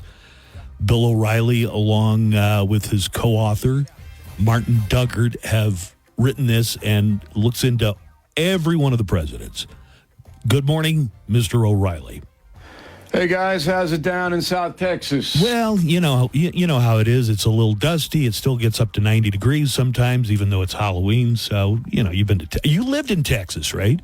I did. I worked at WFAA in Dallas for 2 years, and I visited every county in the Lone Star State, so I know the turf. All right. I want to talk to you about the president, so I might go back and read the Martin Van Buren chapter. But the first thing I had to do was jump ahead to the last two. I wanted to see what was written, and they're more like there's an ancillary part tacked on at the end because, you were saying, as you were writing the book, it's their presidency isn't finished. We pride ourselves, and this is why we have sold 20 million nonfiction books, 20 million. And Confronting broke #1 on the New York Times list. That's the 19th time that's happened. We pride ourselves on being fair above all else, fair and accurate, okay? So I'm a historian/journalist, and I'm unique in that position, I believe. And I don't want to write anything that isn't vetted. So Trump and Biden, it's too close to they're still active. Both of them are still active. It's not fair to take apart in a historical way what they did or did not do in office. So what I did was I wrote an essay on both men, and Dugard, my co-author researcher, did the same. We did not tell each other what we were going to say. My assessment was that Trump did a good job for 4 years on the economy, on foreign affairs, that he was an effective president. And that Biden is the second worst president in our history because he created problems. He didn't inherit them. He created the open border, the massive inflation, the weakness overseas with Afghanistan. He's a terrible president, in my opinion. But Dugard, who lives in California, sees it differently. So we printed all the essays, and then you can read them, and you can decide. But I thought that was a fair way to handle it. Well, Dugard talks about January 6th, and just to kind of his end cap on it is Trump could have stopped it. I believe he fell to the bottom of the presidential list. So Dugard, your co-author, says that Trump is the bottom of the barrel. Right, and that's what Dugard believes. He believes that Trump could have stopped it. I don't believe that. I think that Trump waited too long to issue a comment on television. I think he should have done that almost immediately. His advisors were telling him to do it. It looks like he froze. And that was not a good look for Donald Trump. But I don't think it comes close to overriding the positive things that he did in the 4 years. Dugar disagrees. That's why America's great. Robust debate. All right. Do you have any special insight as to what you think is going to happen next week? Because I feel like even if somebody was up in the polls, they wouldn't say it because they don't want people to think, all right, it's already locked away. I'm not going to go vote at this point. Well, I can tell you this. I'm going to make my prediction tomorrow. My opinion is that Trump will win, but an opinion isn't a prediction. And if everybody goes to BillO'Reilly.com, that's where I live. We do radio and television out of there. We have a whole bunch of stuff. But I'm researching the registration changing from nothing or Democrat to Republican. And that has happened big in Nevada and Pennsylvania. That is an indicator for me, and I'll have all the data tomorrow.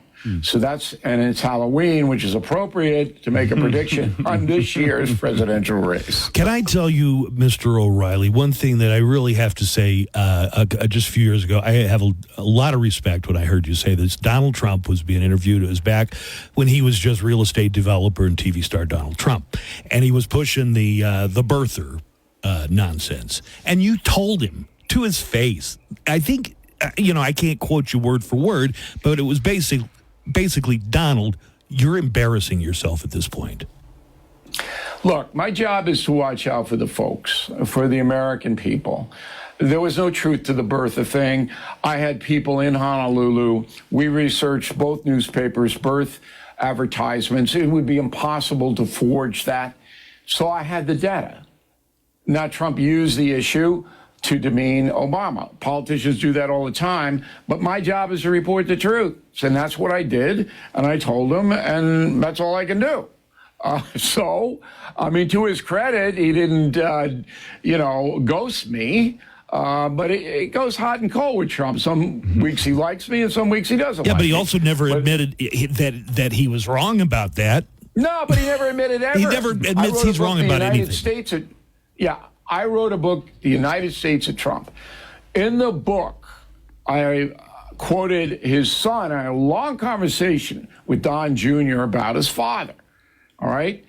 And I said, have you ever in your life heard your dad admit he made a mistake? And Don Jr. said, and it's in the United States of Trump, said, no, he sees that as weakness. Okay. It's my job to report it, and I do.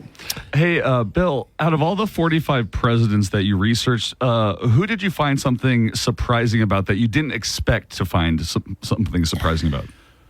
A guy in your neighborhood, kind of. Lyndon Johnson. Oh. I was a high school freshman when he took over as president after JFK was assassinated, and I knew something about Johnson, obviously, and he did good work in the civil rights arena, but I had no idea how corrupt that man was. It's shocking. Mm-hmm. It is shocking. Give me one example of LBJ's corruption.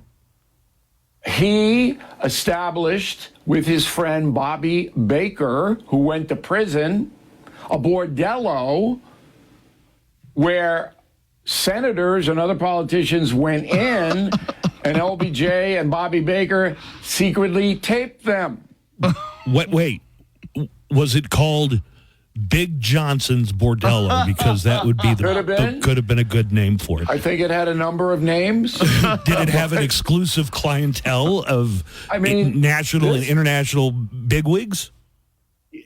LBJ is one of the most corrupt presidents of all time. He was just corrupt top to bottom, this guy.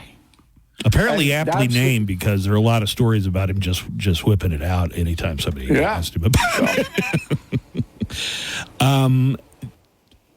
I guess George Washington had problems with his mom. You don't think it's the father of our country having mother problems, but he did. I wanted to humanize all these men, all 45 of them. They're human beings. They have strengths and weaknesses. They have problems in their family like everybody else. They eat breakfast, lunch, and dinner like everybody else. So we have all of that in the book. All right, we open the book with Washington's mother didn't like him because he wouldn't give her the amount of money she wanted. And she wrote letters to newspapers saying, my son Georgie's starving me. Wow. It drove General Washington nuts. But he was general, not president. Right. His mother died before he was elevated to the presidency. All right. Martin Dugard and Bill O'Reilly have the book Confronting the Presidents. Off the top of your head, how many presidents have you confronted, like face-to-face in your life, as in you met them? I've interviewed 6 presidents, and then one I didn't interview, I know or knew, Bush the Elder. So that would be 7. Wow. I never met Ronald Reagan. He's the only one in modern times picking it up from Jimmy Carter that I really never had any association with. I was a young reporter then. But I know them. And if you Google O'Reilly and Bill Clinton or Barack Obama, Donald Trump, all those interviews will pop up. All right, respecting your schedule here, I'll let you go, Bill. Thanks for spending time with us. Appreciate you guys having me in. Thank you. All right, we'll see you. There is Bill O'Reilly, whose book, Confronting the Presidents. I say that he called Trump out when he was spreading the birther stuff. I mean, it's O'Reilly's just kind of sitting there with his arms folded. He goes, this is getting embarrassing for you at this point. Mm-hmm. So I wanted to know why he went on Chris Cuomo's show the other day and tied himself into a pretzel. Well, he was defending Trump from the Nazi stuff. He was talking about I got it. Oh, okay. I listened to that stupid tape. Why didn't the reporters say to General Kelly, what was the context of the conversation? Do you know what the context of the conversation was, Cuomo? In reading the piece, there is context provided. He said, hey, what do you mean? You talking about tell me, 'cause Bismarck? I don't know. Are you talking about the Kaiser? Are you talking about Rommel? No, those are all the things that Kelly said, trying to lead Trump down the path of clarification. All right. When you're having to defend somebody and your best defense is, well, tell me the context in which he expressed admiration for Hitler, you're kind of behind the 8 ball. Yeah, at that a little point. bit. No. What is the context where this was even raised? Do you know? Yeah, from the piece, it was Trump saying, I wish I had military leaders who did more of what I said and could execute like these guys. Yeah, he's telling you the context. Do you see what I mean? You have to contort yourself into so many unseemly positions to even try and defend the former president. Okay. But I need more context. How much context do you need to know? Hey, this guy said he wished he had generals like Hitler's generals. I guess maybe where you were at. How did the conversation come about?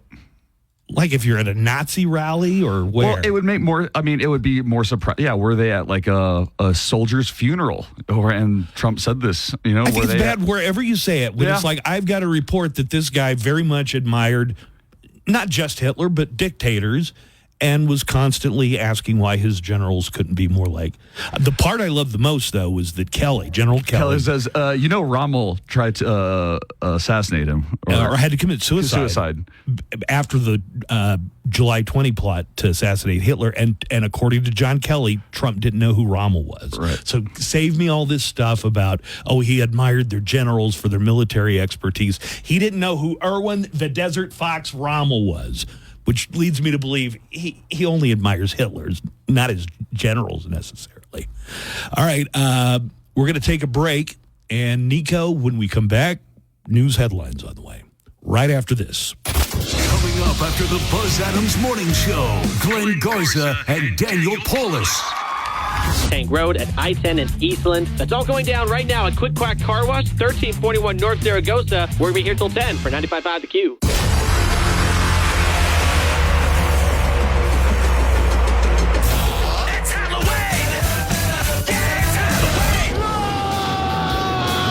The razor blade and the popcorn ball of Texas radio. For God's sake, how do you stop it?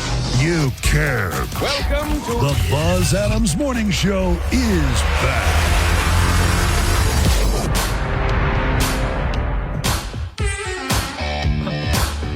All right, Nico is standing by. to bring us today's news headlines. Any update on that traffic problem, Joanna? It's still messed up out All right, there. that's I-10 West, That's starting at around I-10. Piedras, right? Yes, I-10 West at Piedras. There is a traffic detour at Copia exit 22A, but backup does extend to the 54. The clearing time is until further notice, so you're going to expect delays if you are heading in that direction or find an alternate route this morning. All right, way to be on top of that. It's going to be windy again. It was real dusty and windy yesterday, so it looks like we're going to get a little more of that with 15 to 20 mile-an-hour winds in the afternoon. No, I don't want to stop wearing flip-flops. Hey, Buzz, that was a great interview with Bill O'Reilly, but I was way too short. I wish you could have had more time with him. What you should have asked him that about the Nazi general question. I mean, that would have been great. Time constraints, really. I think we were told we had a grand total of 8 minutes, and I took 9.5, so. If you could have, held his feet to the fire about that.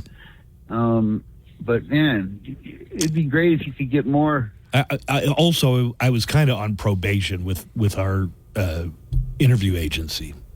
Right. Because I was mean to a Fox News host a few weeks ago. People like that, that have some real substance and really something to say on the show, But, good job. Appreciate it. Yeah, these segments, sometimes we get 15. If we're really lucky, we might even get 20. But for the most part, they're 8 or 9 minutes. I had time to ask him about it, and if I'd have had any more time, I would have said, then why were you on Cuomo's show twisting yourself into a pretzel to defend or try to say, what's the context of being compared to a Nazi? Morning. Check out KLAQ, KALSHI.com. It's a betting website on the election. And it has it broken down by a lot of different things like senator races, Congress, and president. And it shows that Trump has steadily been at 62% on taking the election. So check it out. I don't know that I trust betting sites as any indicator because your sample size are only people who gamble. That's, eliminates a lot of people. Also, only gamblers who would be interested in gambling on a political race. You know what I mean? So your sample size is definitely self-selected there. All right, Nico, you ready to get into today's news headlines? Yeah, let's do it. All right, let's do that. Here's what's making news. Crank it, spank it, spank it on the ding dong. Here we go. Top stories of the day with Nico Adjiming. Good morning, Nico. Good morning, Buzz. Good morning, Joanna. Joanna? Good morning. Oh, hey, Joanna, you might be able to help me with this. In our app chat, somebody said that in my Ojos Locos ad that some guy in their welding class was like, what are tacos de ojo? Eyeball tacos? It's like, how you say in English, eye candy? Yeah. We use tacos instead. Instead of eye candy, it's like eye tacos. Is that a thing that has existed in taco Spanish? De ojo. Yeah. Mira, la taco de ojo. Yeah. You should try that on your friend, Buzz. Ven aquí, taco de ojo. Oh, does he have a new girlfriend? No. Shut up. All right, let's get into the news. That is not about Buzz's relationships. Please. Please. Hold on, sorry. What? Well, with 6 days until Election Day, both Vice President Kamala Harris and former President Donald Trump are increasing their campaign activity. At their rallies, both candidates continue to push the same issues they've been touting for weeks. Here's Vice President Kamala Harris in her closing argument from last night. Spent a decade trying to keep the American people divided and afraid of each other. That is who he is. But America, I am here tonight to say that is not who we are. That is not who we are. Harris addressed a crowd of what her campaign estimated around 75,000 people in Washington yesterday, with attendees at talks held on the Ellipse handed small American flags out as they walked past large red, white, and blue banners. You might remember the Ellipse was the exact location where Donald Trump spoke to supporters on January 6th before sending them marching down the street to the Capitol. That's right. Here she is talking about what she promises to do if she's elected. I pledge to seek common ground and common sense solutions to make your life better. I am not looking to score political points. I am looking to make progress.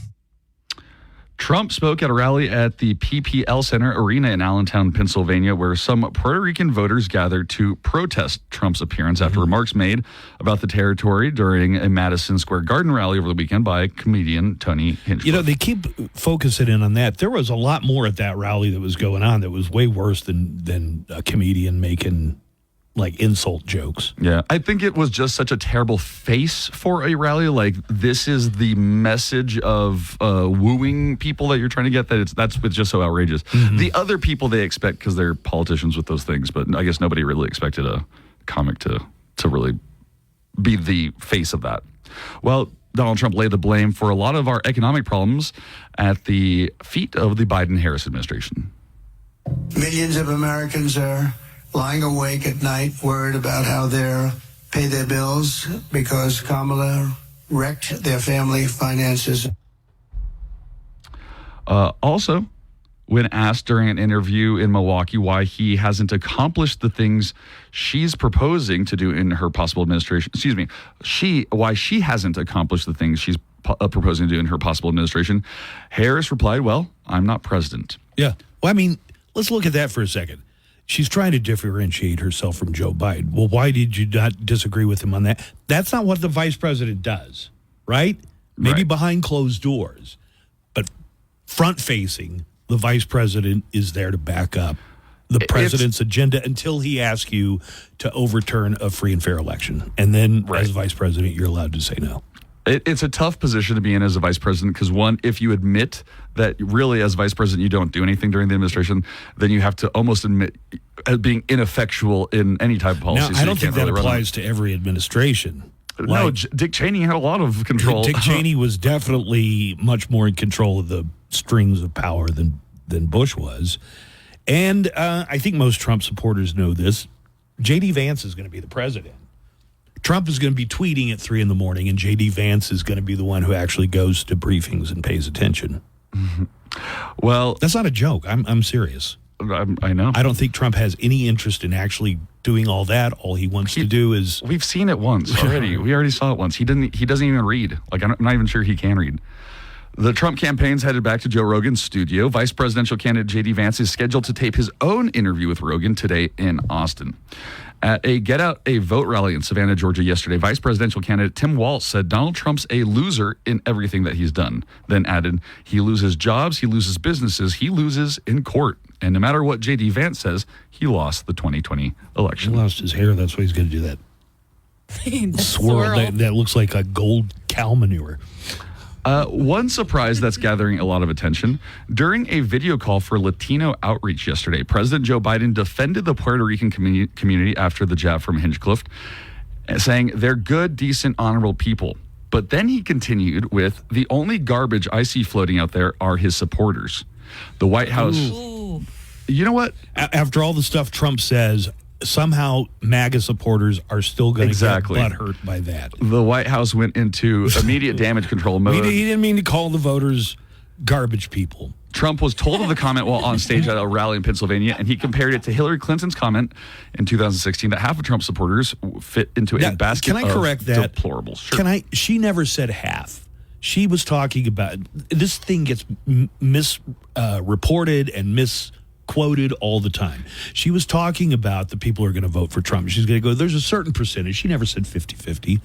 There's a certain percentage of them that I put in the basket of deplorables. So, racist, dyed-in-the-wool misogynist. Neo-Nazis, white nationalists, white supremacists. What she was saying is there is this group of people that are kind of core to the Trump movement. shouldn't even have to get into that clarification of things. Look, but people bring there's it up. no People reason. call themselves There's no deplorable. reason to.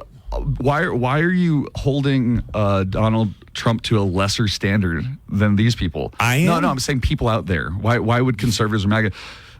Donald Trump has called Kamala Harris and Joe Biden supporters, I think, crazy. I think he's called Jewish supporters. Like if they've not a real Jew if you don't vote for me. Yeah, he's been calling. I don't know if he's flat out used the R word, but he's become very close.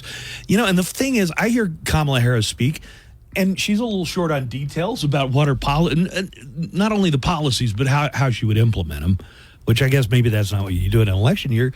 But I get the feeling she's an intelligent person and fairly well read and can coherently answer questions, as opposed to Arnold Palmer's giant dong over there. Yeah, it should be obvious.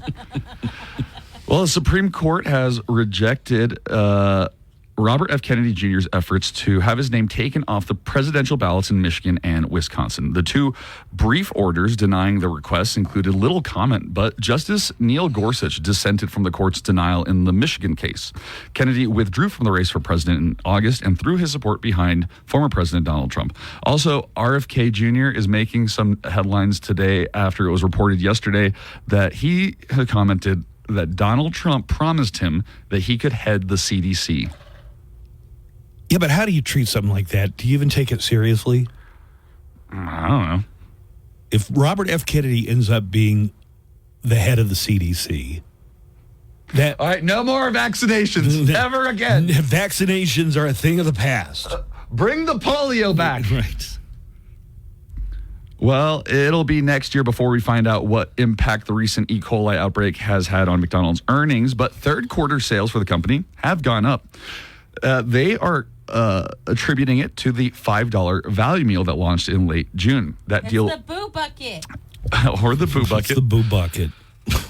It's what they sell during Halloween. Is that in lieu of a Happy Meal? Oh, it's the Happy Meal inside the Halloween bucket. Got it. Yeah. I got like 2 of them already. Well, people had been as opposed to the Goo Bucket, which is what they pour the pink slime out of to make their The deal was originally supposed to end, but was recently extended to December at most stores. Demand outside the U.S. was weaker for McDonald's. They were talking about how people are looking for economical deals in fast food. That fast food has just gone up way too much. If you go to fast food, you get 2 tacos for like $1.29. Well, what is it at Jack in the Box? They have the monster tacos 2 for $3. 2 for $3. Monster tacos. Well, that's not the use case I'm talking about. Talking about in general, on average, all fast food prices have gone up. They have to compete with Wendy's 4 for $4 meal. Right. So people are looking for things that are more of a value deal, things like that. Well, in 1938, kids in Des Moines, Iowa went trick-or-treating on Halloween night for the last time. Until now. In what year? 1938. 38? Yep. Why did the grown-ups say they couldn't do trick-or-treating? In an effort to fight hooliganism, the city allowed children hooliganism to put and street toughs to put on their costumes and go door to door for treats on Beggars Night, which was usually held the night before Halloween. The event was set for tonight, but a forecast for heavy rains and thunderstorms caused officials to put it off until So it's tomorrow. basically Halloween, but not on Halloween. Yes. On the day before. Yes. Why? To fight hooliganism. and street toughs. Yeah, and street toughs. So you put it on Devil's Night? Beggars Night. Oh, it's also known as Devil's Night. The one before? Well, Today. Devil's Night sounds... Tonight. Yeah, tonight is Devil's the Devil's Night. I'm going to call it Beggars Night. Assistant City Manager Jen Schulte told the Associated Press, to my knowledge, it has never been moved or canceled since it was established after Halloween in 1938. When it started, children were encouraged to sing a song, recite poetry, or offer some other entertainment in exchange for a treat. When, as Americans, are we going to put our foot down and demand that they stop this war on Halloween? I actually think this is a better idea. I think that we should expect the kids to do something, dance for your supper. You're promoting begging.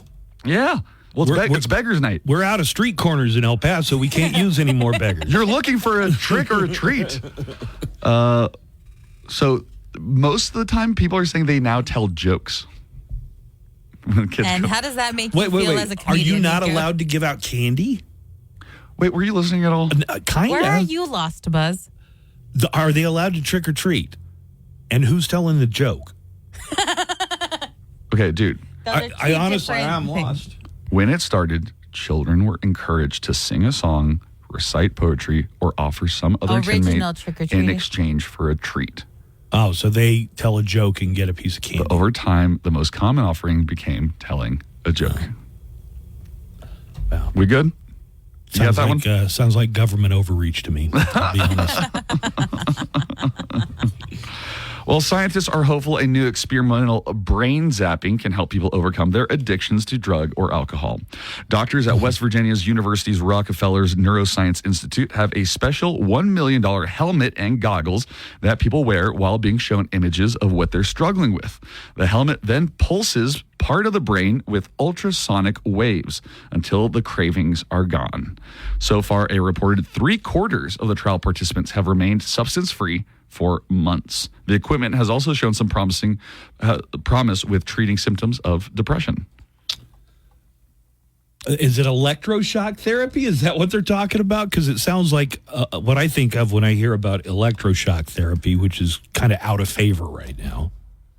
Well, this is Out of favor right now. well, yeah. Well, they don't like to, give you electroshock.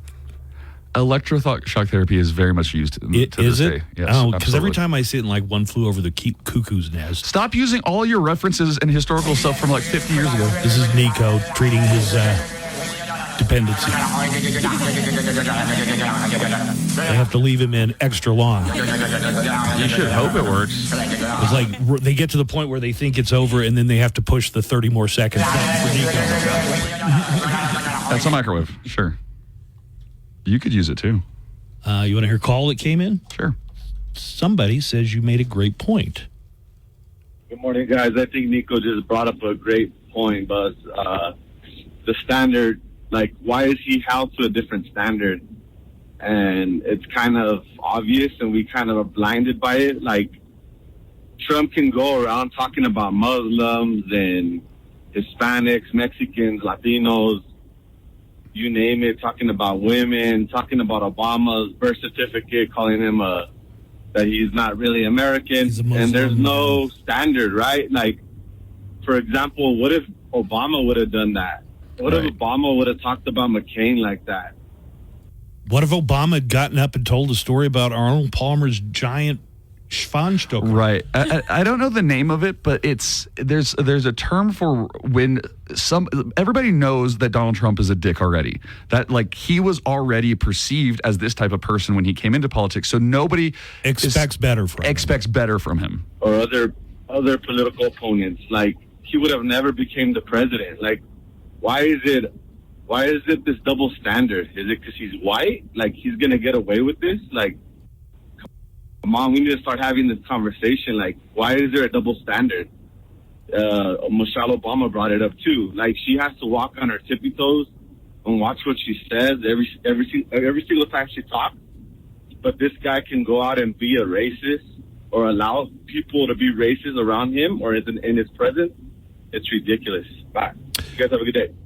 Because you've got people that call into this show like Cucker and Smooth Brain who will call in and blow the smallest thing, if necessary, way out of proportion. Even something that a Democrat or Kamala Harris didn't do, like Padilla with his billboards earlier. Or the masturbation the masturbation ad that was not paid for by the Harris campaign.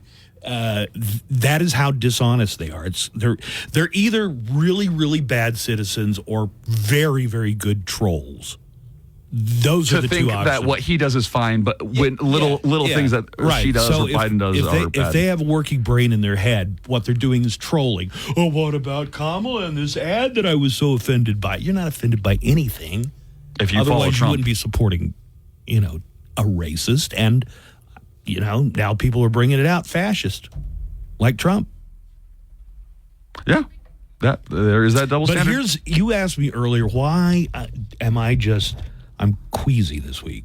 I did. So Buzz yesterday was feeling nauseous, he said, or not. I not put in a great. full day, say that. though. I stayed till, 2. Yes, we're so proud that you did, Buzz. Yeah. Good boy. Was he complaining about it? Yeah. Anyways, and I asked him how he was feeling today, and he was like, it's just a feeling, a sense of a pit in my stomach. A sense of dread, a sense, maybe? almost like a sense of dread. And I was like, "What do you think it's the election?" Of election? And he was 100%. like, I think it is part of the election. But not, okay, so This here's is my third election working on this show. And for the third time, we've had to get an email that says, use the buddy system when you get here because it's dark and we've been getting threats. Yeah, so, right. So that's just been my experience during an election here. That's working on this that's show. not what I'm. If that's anybody not what came I'm after nervous us, it just says so little about them. I was people like, what? You'd be amazed at who is in that parking lot at that time. What in a the terrible choice of targets. Yeah.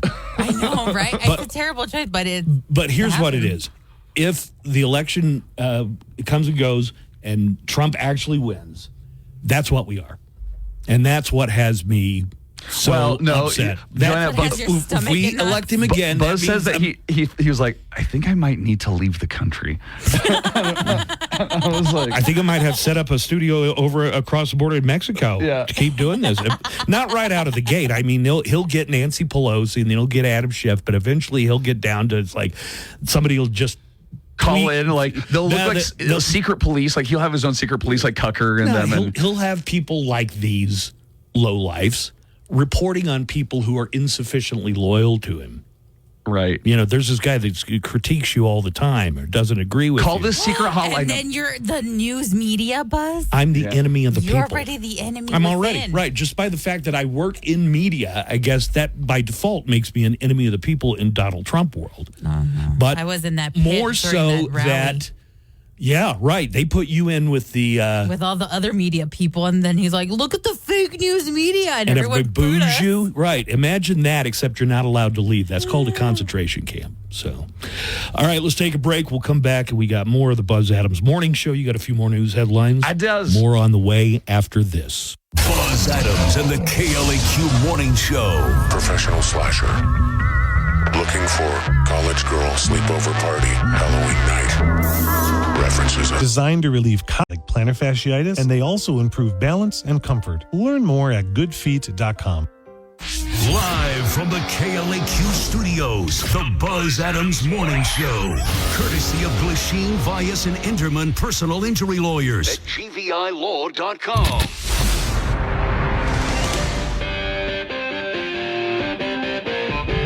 I was just reading more about this extreme haunted house called McCamey Manor. The guy's not even making money off of it. Nope. He doesn't take money. He must just love doing this because it could go on for hours. I think he does it until you say, I quit, because they used to. There was no out, but they came up with a safe word. I don't know. Well, okay, so there was this documentary on Netflix called Dark Tourist, and the guy who hosts the show goes to it, and the whole thing is about him getting you to say, I quit. Like he basically says, you have to say you're a wimp, that I'm a crybaby who gives up. Listen to some of the audio. Nobody's gonna save you! You're all alone! Oh! Let's go!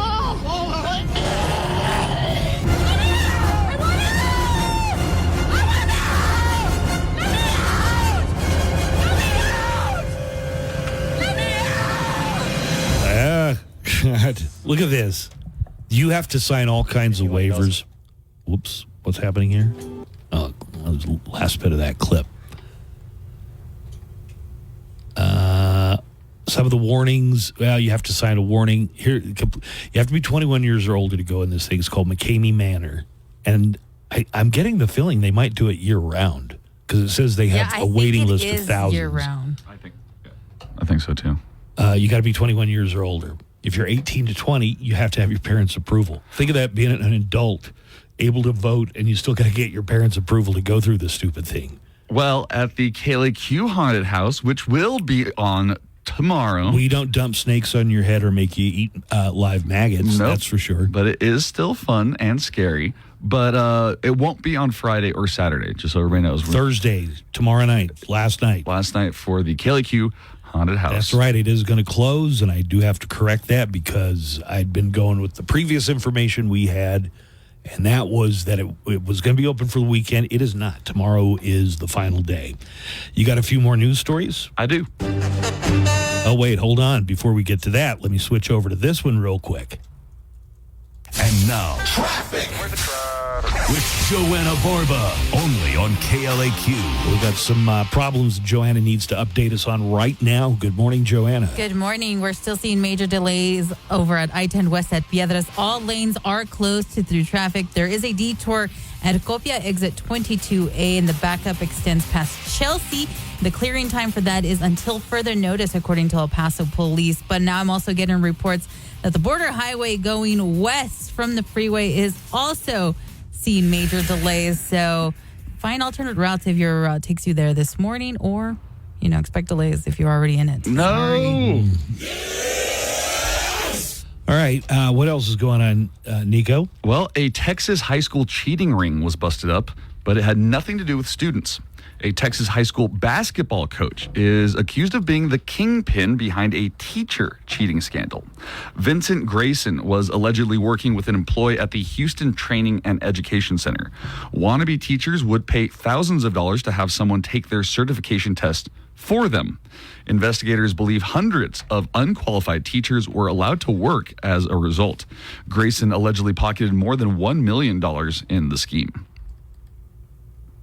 And travelers take note of a new rule change. Airlines are now required to refund passengers automatically for canceled or significantly delayed flights. Under the Department of Transportation's new rules, airlines will be required to provide cash refunds promptly without customers needing to ask. Domestic flights delayed by 3 hours or more and international flights delayed by 6 hours or more qualify for a full refund. They'll also have to refund for services passengers paid for but weren't provided, like Wi-Fi or entertainment. And some good news. Omaha couple Jim and Joyce Gamble came dangerously close to losing $9,000 to a scam involving a federal warrant. It all started when scammers pretending to be federal agents called up Jim and threatened to arrest him if he didn't pay up. They instructed the couple to take out cash and head to a cryptocurrency ATM. Well, Joyce was on the phone with a scammer about to make the transfer when a fellow customer overheard and decided to step in. Here they are. The toughest part of scamming elderly people must be making it a crypto coin. They're never going to understand that. Right. Well, like getting them to go to a crypto coin kiosk or whatever.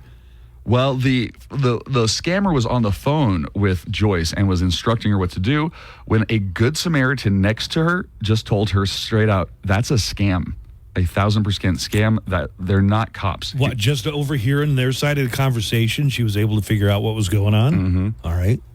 Oh, you need to pod me up, buddy. Gotcha. That's not a warrant. That's not a warrant. They don't send warrants by phone. This is absolutely not legit, guys. So they were saying there's a warrant out for your husband's arrest, and they were set to pull out $9,000 from the bank? Yep. Well, God, is there any punishment that would be too harsh for these people? Boiling in oil or anything? Center circle of hell for all of them. Well, in response to the incident... if you're referring to Dante, the center of hell is the coldest part, so... I didn't say it would have to be hot. I just said there's nothing worse. On the advice of Sheriff Aaron Hansen, they have passed an ordinance requiring scam warning stickers on all crypto ATMs. If somebody called you up out of the blue and told you to go to a crypto machine and you have no idea what a crypto machine is, you might be getting scammed. You might be getting scammed. Jeff Foxworthy should do an old thing for, most of his audience is probably that crowd, AARP. And with your news, Nico. Good morning, Steve Kaplowitz. Hey, good morning. We're going to talk about the World Series, which is, I told you yesterday they don't want to let it end after just 4 games. Yankees showed some life last night. So did the fans. I was going to say, was it the Yankees more than the fans, or did the fans have a lot to do with it? We need to talk about Anthony DiCapiano, when we come back from the commercial. Because are you kind of proud of your Yankee fans? Well, let's put it this way. If you hate the Yankees, that is like the most despicable thing you've ever seen. Mm-hmm. If you are a Yankee fan, those two are heroes and will probably be celebrated with a parade if the Yankees come back to win. Real quick, I have a little bit of audio to play from a fight on a golf course. An intoxicated 43-year-old man was arrested at the Burnaby Mountain Golf Course in Canada. I'm watching this video. They're all in short sleeves. Is it still short sleeve weather in freaking Canada, man? I thought it was 80 below by now up there. Me too. When police arrived, the intoxicated 43-year-old male who had hit another golfer over the head with his club was still on the scene and taken into custody. So the guy who hit the other guy was mad because they'd driven the ball into where they were. You know, that is a big breach of etiquette if it actually happened. 100%. He goes to confront the guy. Steve, if you'll direct your attention, I'm going to make the screen big enough so Joanna can see it. Okay. All right, here we go.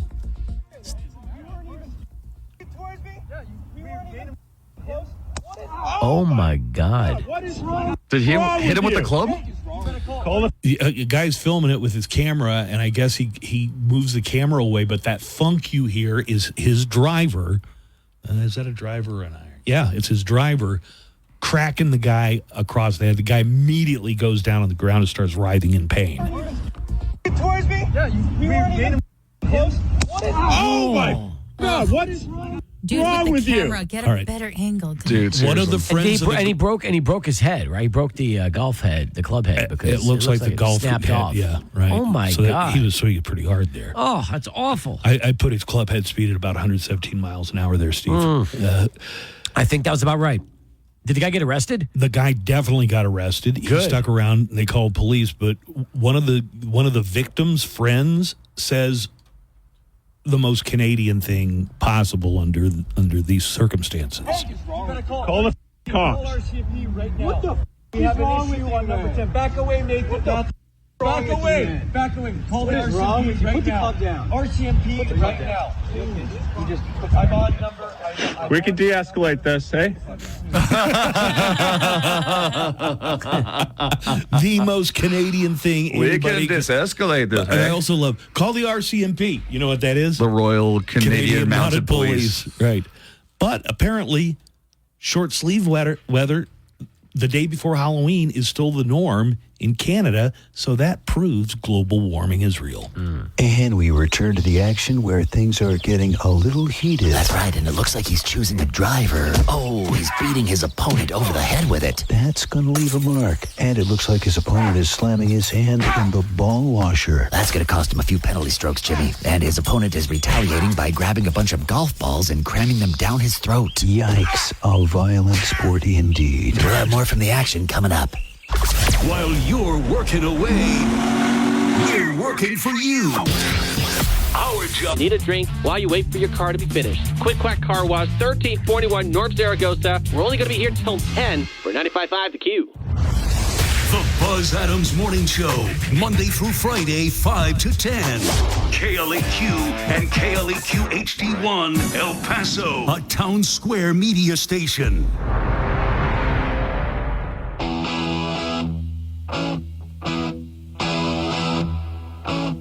Well, Steve came in. I thought we were all ready to do Go Sports Go. Oh my God, where did everyone go? I'm alone in this room.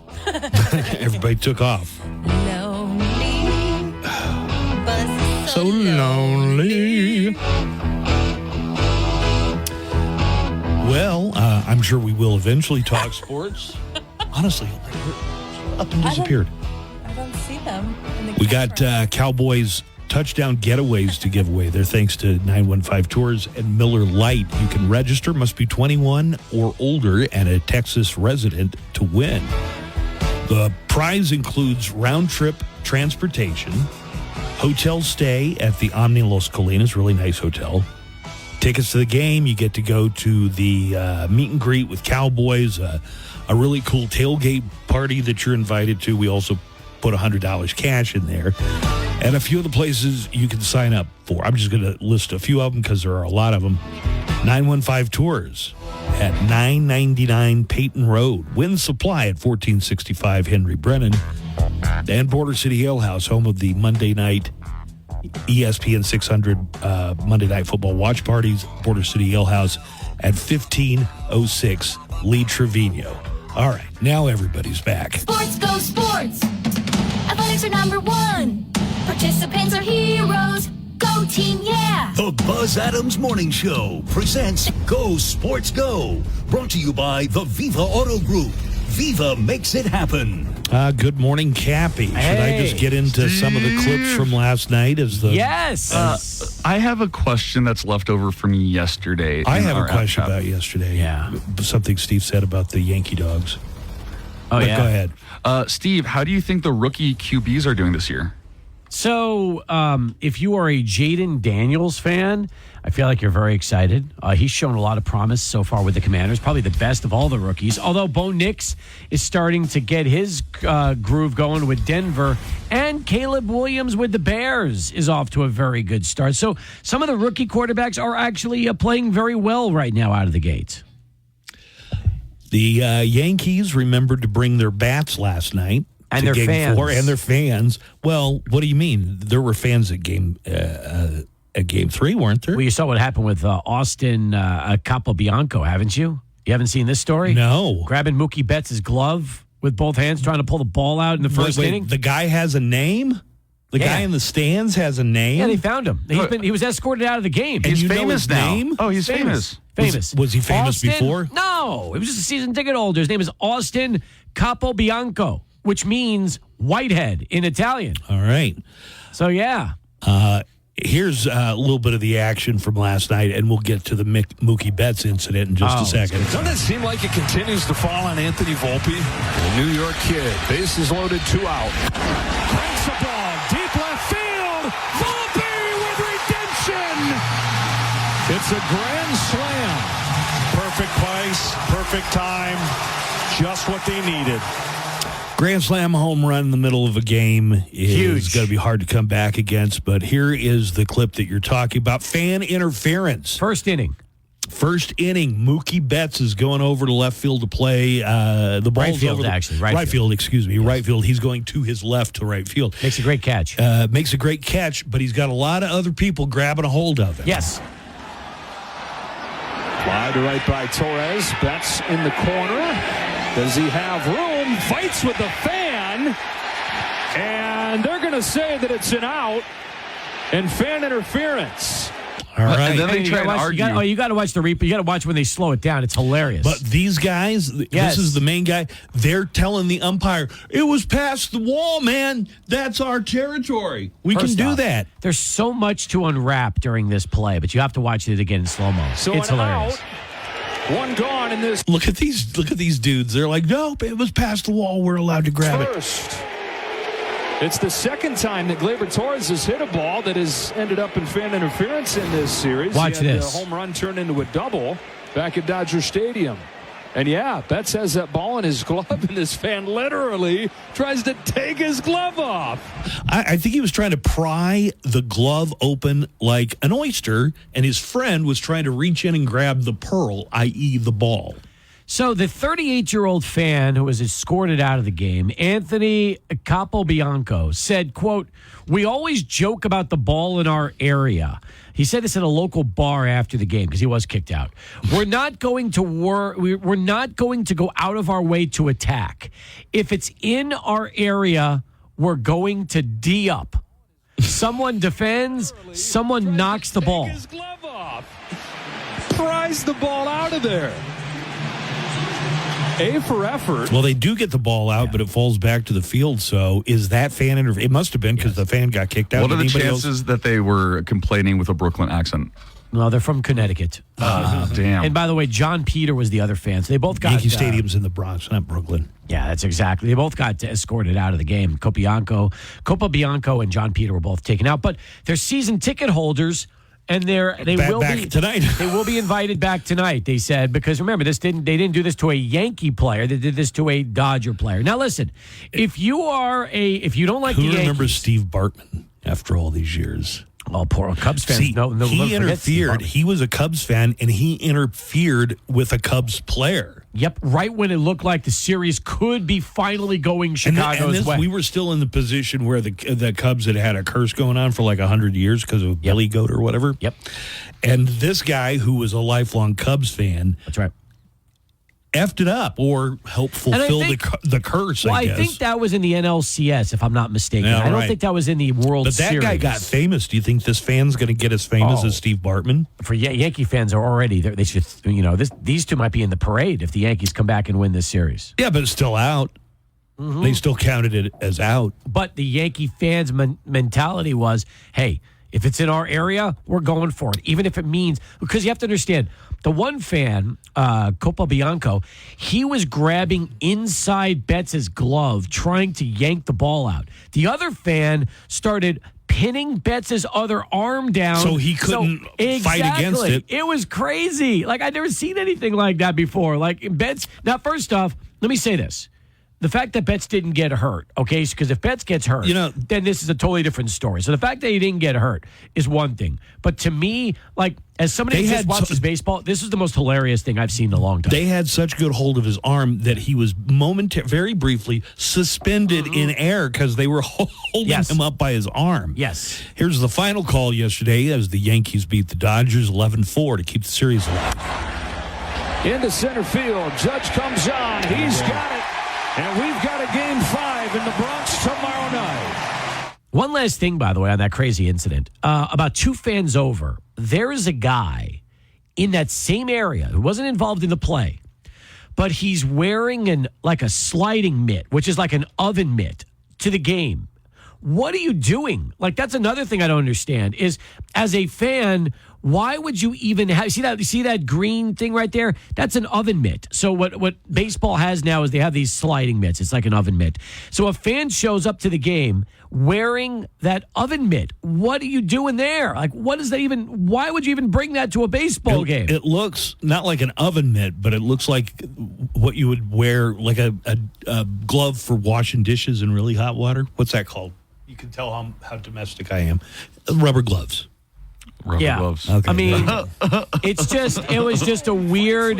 Look at that. It's a weird situation. Check this out. Yeah. It looks like there's a Dodgers fan somehow in the mix. This guy in the gray jersey. Yeah. And there's another one back there. There's another Dodgers guy. So some of the Dodgers guys were going for it too. Yep.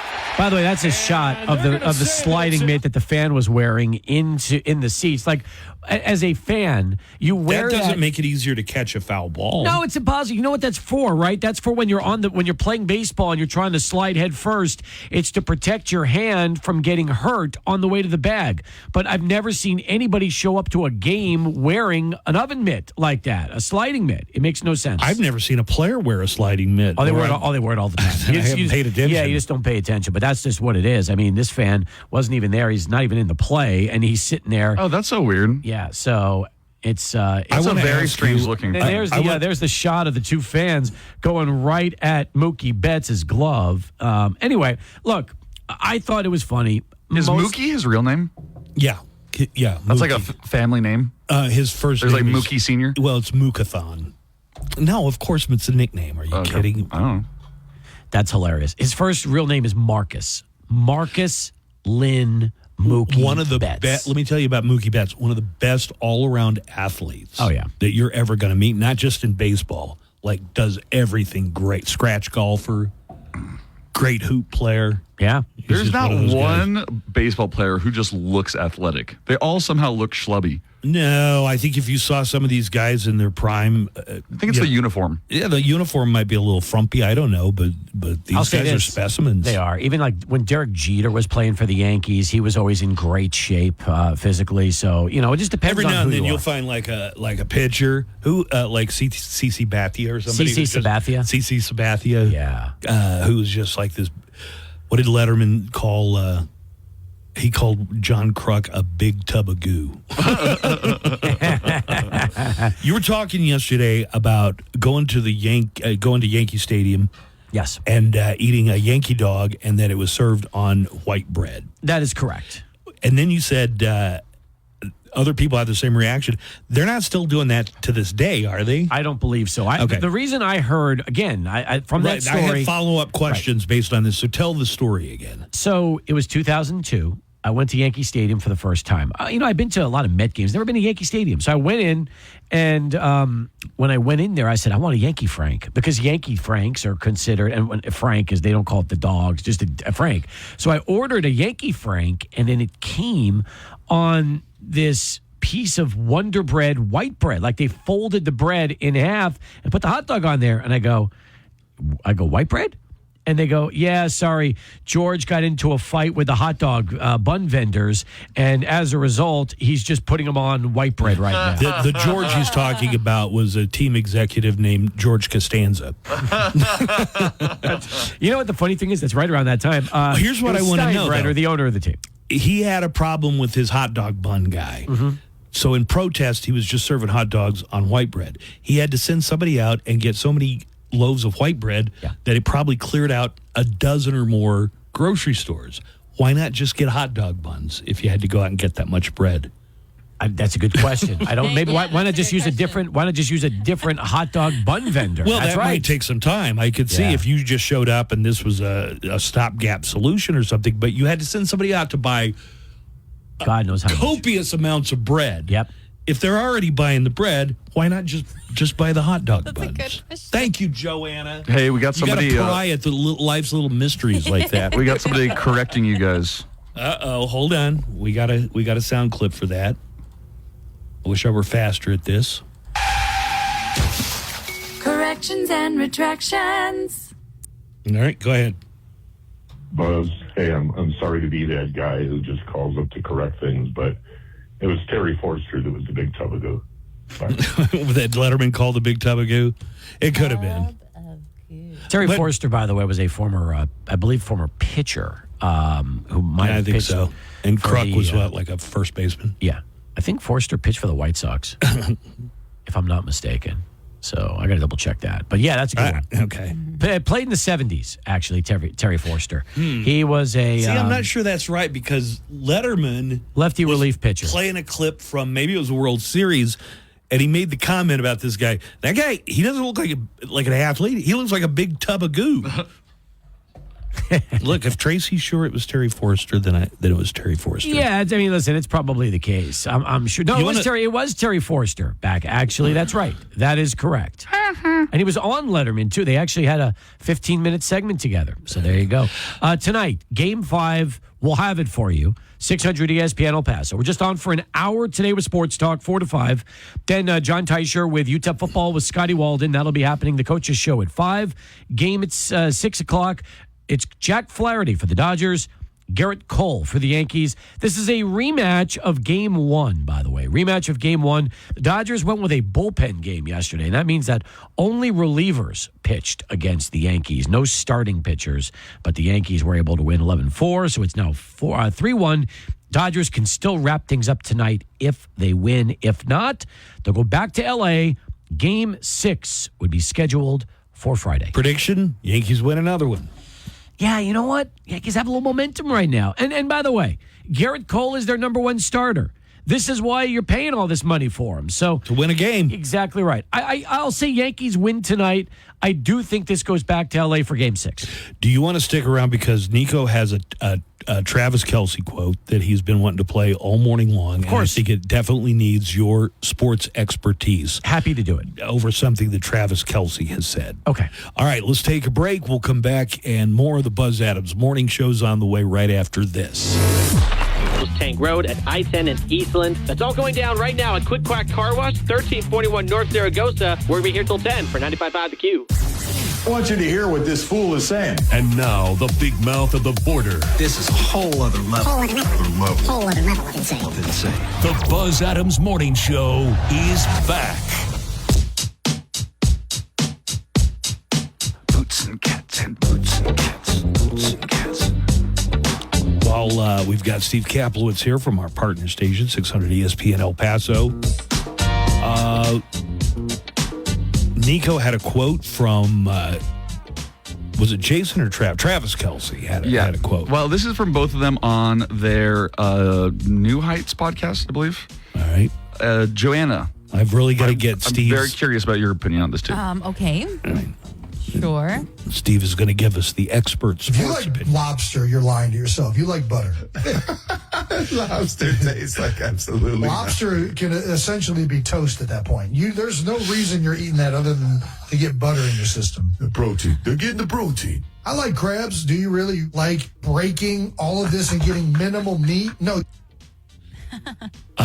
Lobster, as expensive as it is and thought of as kind of like a rich person's food, is one of the most bland seafood items.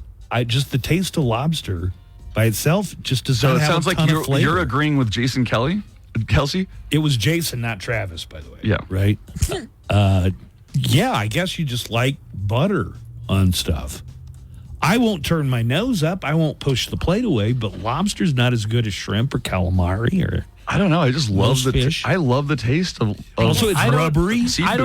I don't feel like you have to just drown your lobster in butter. I don't.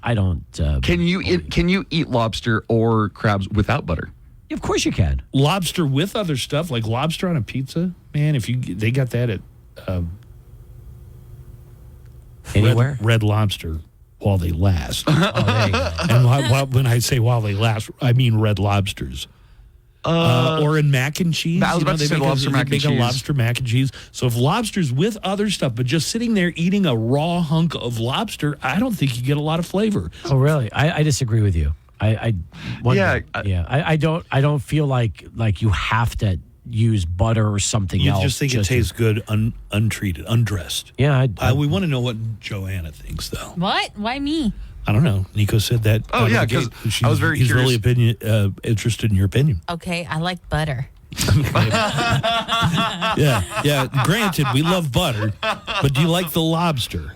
Would you eat lobster without butter? Yeah, probably. Yeah. Okay. But I Probably really like like it with but the I butter. really like it And with then the butter. then they took a couple of shots at crab legs. Yeah. First of all, you were I've both never had crab NFL legs. players. You can snap a crab leg like it's nothing. That's right. And it's definitely worth it once you get that delicious reward Especially inside. if you can get a big hunk of meat, don't you feel like you've so accomplished? Well, let's talk. if you can pull out the listen. whole leg. Well, let's talk about this for a second, okay? There's two types of crab legs. You've got snow crab and king crab. And snow crab often is too much work for very little payoff. Yeah, it is smaller. You'll rip the thing apart and you'll realize there's nothing there. But at least if you have a king crab legs and you break that apart, there is always much more meat when you work with the king crab versus the snow crab. How often do you cook crabs? Or you eat crabs? Boil them in a pot. Yeah. So you're not. So listen. I've never done Wait, that. are they kosher? No, of course not. You're not supposed to. It's Crab is a shellfish. It's shellfish. That's You're not off the supposed list. to- yes. Anything that has a shell on shrimp, technically. right? Shrimp, crab, lobster. Those are all no goes. Where does the tribe fall on squid or octopus, calamari? Well, there's no shell. I don't think there's a problem with calamari. You can't or eat a octopus. bottom feeder. I was told you can't That's eat true. a catfish. You know what? Like catfish off the bottom. Yeah, that is a good point. Maybe you know. And I've seen videos of octopi. Squid is not kosher. Didn't think it could be. Only fish with fins and scales are kosher, which I guess means catfish could be kosher, right? Wait. What did you say? Fins and scales. And scales. Catfish do not have scales. No, that's right. No, so catfish is not kosher either. I'm trying to sit here and think of the fish that I know that don't have scales. Here are the fish that are not kosher. Yeah. You ready? Yeah. Sturgeon, swordfish, blowfish, dogfish, eel, puffers, sharks, crab, lobster, shrimp, oyster, eels. So those are I like how this has just turned in. Where does the tribe stand on seafood? Now, again, that's interesting because I like all that stuff. I've never tried the puffer fish. You know, if they don't prepare it right, it can kill you. Yeah. Fugu. It's that dextroscoscaline that'll get you. Yeah, you know. And by the way, scallops also on that list. What? I have the hardest time figuring out what a scallop would even look like in the wild. Like little circle. They don't come as little circles. Do they have a shell? I thought that's how they came. I wasn't even sure if they were a meat for the longest time. That's so sad that there's so much seafood that's delicious that's off limits. Well, again, it all depends on varies on your dietary preferences. There are plenty of people. It sounds like you've had a few lobsters and shellfish in your day. Yeah, we never were. Again, when I grew up, my family, when we go out to restaurants, would never keep that outside. Well, only if it's a high holiday, or you're breaking a fast or something. Well, that's you a don't want different to do story. it then, I'm not going to go have lobster breaking the fast. Yeah, that's like a middle finger. You don't want to. Hey, you don't want to go to shul with shrimp breath on your breath. But let's say you're in Boston or you're in Maryland and you want to have a soft shell crab or a lobster roll. Yeah, absolutely. Oh, lobster rolls. McDonald's had lobster rolls in Providence. Really? Mm-hmm. Rhode Island. Everybody in my family on this last vacation was stunned that I know how to clean and fillet a fish. You did not. You did that this last trip? Yeah. Are you the only person in your family that knows how to do that? Now that my dad's gone, I am the only one who has that skill. Were they surprised that the city guy was doing it? That city slicker? My brother is speechless. Lee? Yeah, he was absolutely speechless. Lee couldn't do it? Couldn't, and also was too grossed out to do it. Because you got to cut the fish. The poor fish, his mouth is sitting there moving. He's still alive while you're doing it. And you're filleting him up. Like a big mouth bass. Yeah. Well, first off, living in El Paso for the last 30 plus years, as you have, you're not exactly I don't get a lot of fishing in. That's right. Sure. That's what I'm talking about. But So, if you need somebody to clean them fish up. How old were you when your dad taught you? 35.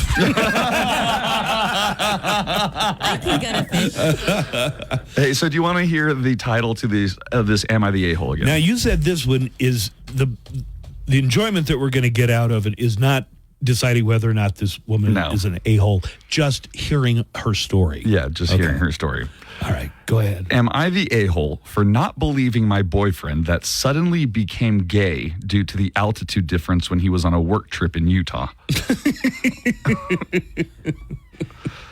All right. You ready? Yeah. I can hardly believe I'm writing this. I am 28 years old. I have been with my boyfriend, who's 29, for 3 years. Every now and then, he has to go to Utah for a few days because he has a team of customer service branch that he operates out there. I got a text from one of his coworkers who has become a friend of both of ours, and it said that on the trip, my boyfriend cheated on me with some guy on the customer care team. I couldn't believe it at first because, first of all, my boyfriend has always identified as straight, and second, well, I just couldn't believe it. When he got home, I asked him, expecting basically him to be like, no, that's so dumb. Instead, he got real quiet and had us sit down and said he had to tell me something. He said it was true. He did have a one-night stand with a guy. I asked him if he was telling me he was gay or bisexual. He insisted he was not gay at all. But the strangest thing happened, quote unquote. He said that when he was at dinner with his Utah coworkers, he suddenly became gay. I was like, what? WTF? You know, aren't we at like 4,500 feet in El Paso? Oh, yeah. He then said he thinks it was due to the altitude. He said after he had done it with this guy, he got really confused as to how he could have become gay all of a sudden. Then he said that at higher altitudes, higher altitudes can have an impact on how people think and on their emotions. And he thinks that the high altitude made him gay temporarily. I mean, if it's high enough, you could pass out. He said that as soon as he landed back home, he was suddenly straight again. He was back to being straight. I kind of want to hear what people are telling this woman. Your boyfriend is lying to you. I said, did you get drugged or something? He said, nope, that wasn't possible. He said he's done a lot of thinking on his way back, and he confirmed within himself he is straight for sure. And his only conclusion was that he could have temporarily been turned gay by the altitude. Well, I said, whatever. I'm still breaking up with you. Because you cheated on me. Because, yeah, cheating is cheating. And he looked at me confused. He said it wasn't his fault and that human actions are just a byproduct of accidental brain chemistry, and that his chemistry... Wow, this guy has got a spin for everything, doesn't he? And that his chemistry had been altered through no fault of his own by the altitude. Due to higher altitude in Utah. He said he couldn't believe I would blame him for something medical and scientific. Do people make up some of these am I the a-hole This stories? would be a very... hard to believe. Hard to believe. He really looked bewildered that I was angry about this. I don't know, maybe he's just convincing or I'm a rube, but I'm starting to wonder if I'm overreacting. Is it possible to accidentally change your sexual orientation due to emotional changes brought on by altitude? Am I the a-hole? No, I mean, you're right. You break up with him because he cheated on you, but don't believe this for a minute. Or a ton of people were writing. It's like, I've been to Utah a lot. I've never felt the slightest change in my sexuality. Do you think when people summit Mount Everest, the first thing they do is take off all their clothes and just have a wild orgy? Yeah. Like you said before, there would be no Sherpas left in Nepal. Yeah. How would people that live at high altitude reproduce? Gotcha. But I like how he's kind of gaslighting her. Like, what? You've never heard of this? It's science. And how can you blame me for something that's not my fault? Let me Google, does high altitude make you gay?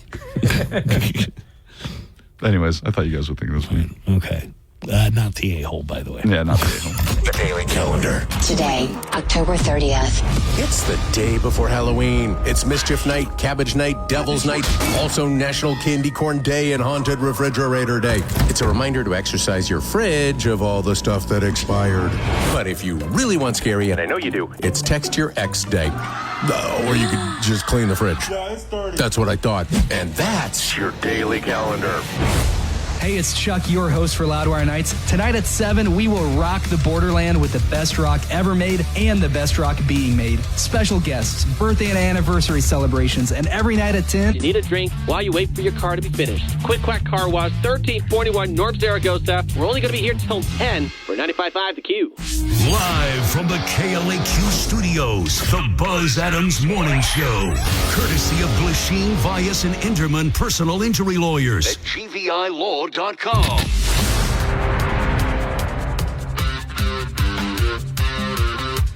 Joanna with the Hollywood Cheesemay on the way here in just a few minutes. Maybe you've heard this commercial. Mario Lopez is going to be in El Paso on Saturday.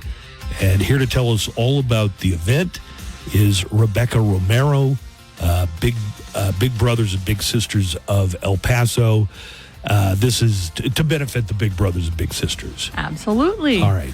So what do you have, like celebrity dance couples? Yes. So this is an event that we have done for, I think this is our 16th year. We call it Dance for Kids' Sake.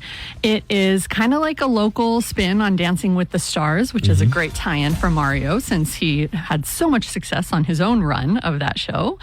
Did he win? No, I think he got second. He was robbed. Yeah, right. Sometimes I notice they don't give it to the person who's really the best dancer because their background might be kind of in dancing, which is a lot of people in showbiz. Yeah, that's true. I mean, we saw his amazing twinkle toe capabilities on Saved by the Bell as AC Slater all those years. But it was that Paso Doble that really did it on the Dancing with Stars. Yes, but we are so excited to have him here. He will be hosting the event. It's this Saturday at the Plaza Theater. You can still get tickets, preferably ahead of time, but they will be available at the door. But like I said, this is just a really fun community-involved event where we get brave souls from around El Paso who step up and learn these incredible routines with our partner dance studios.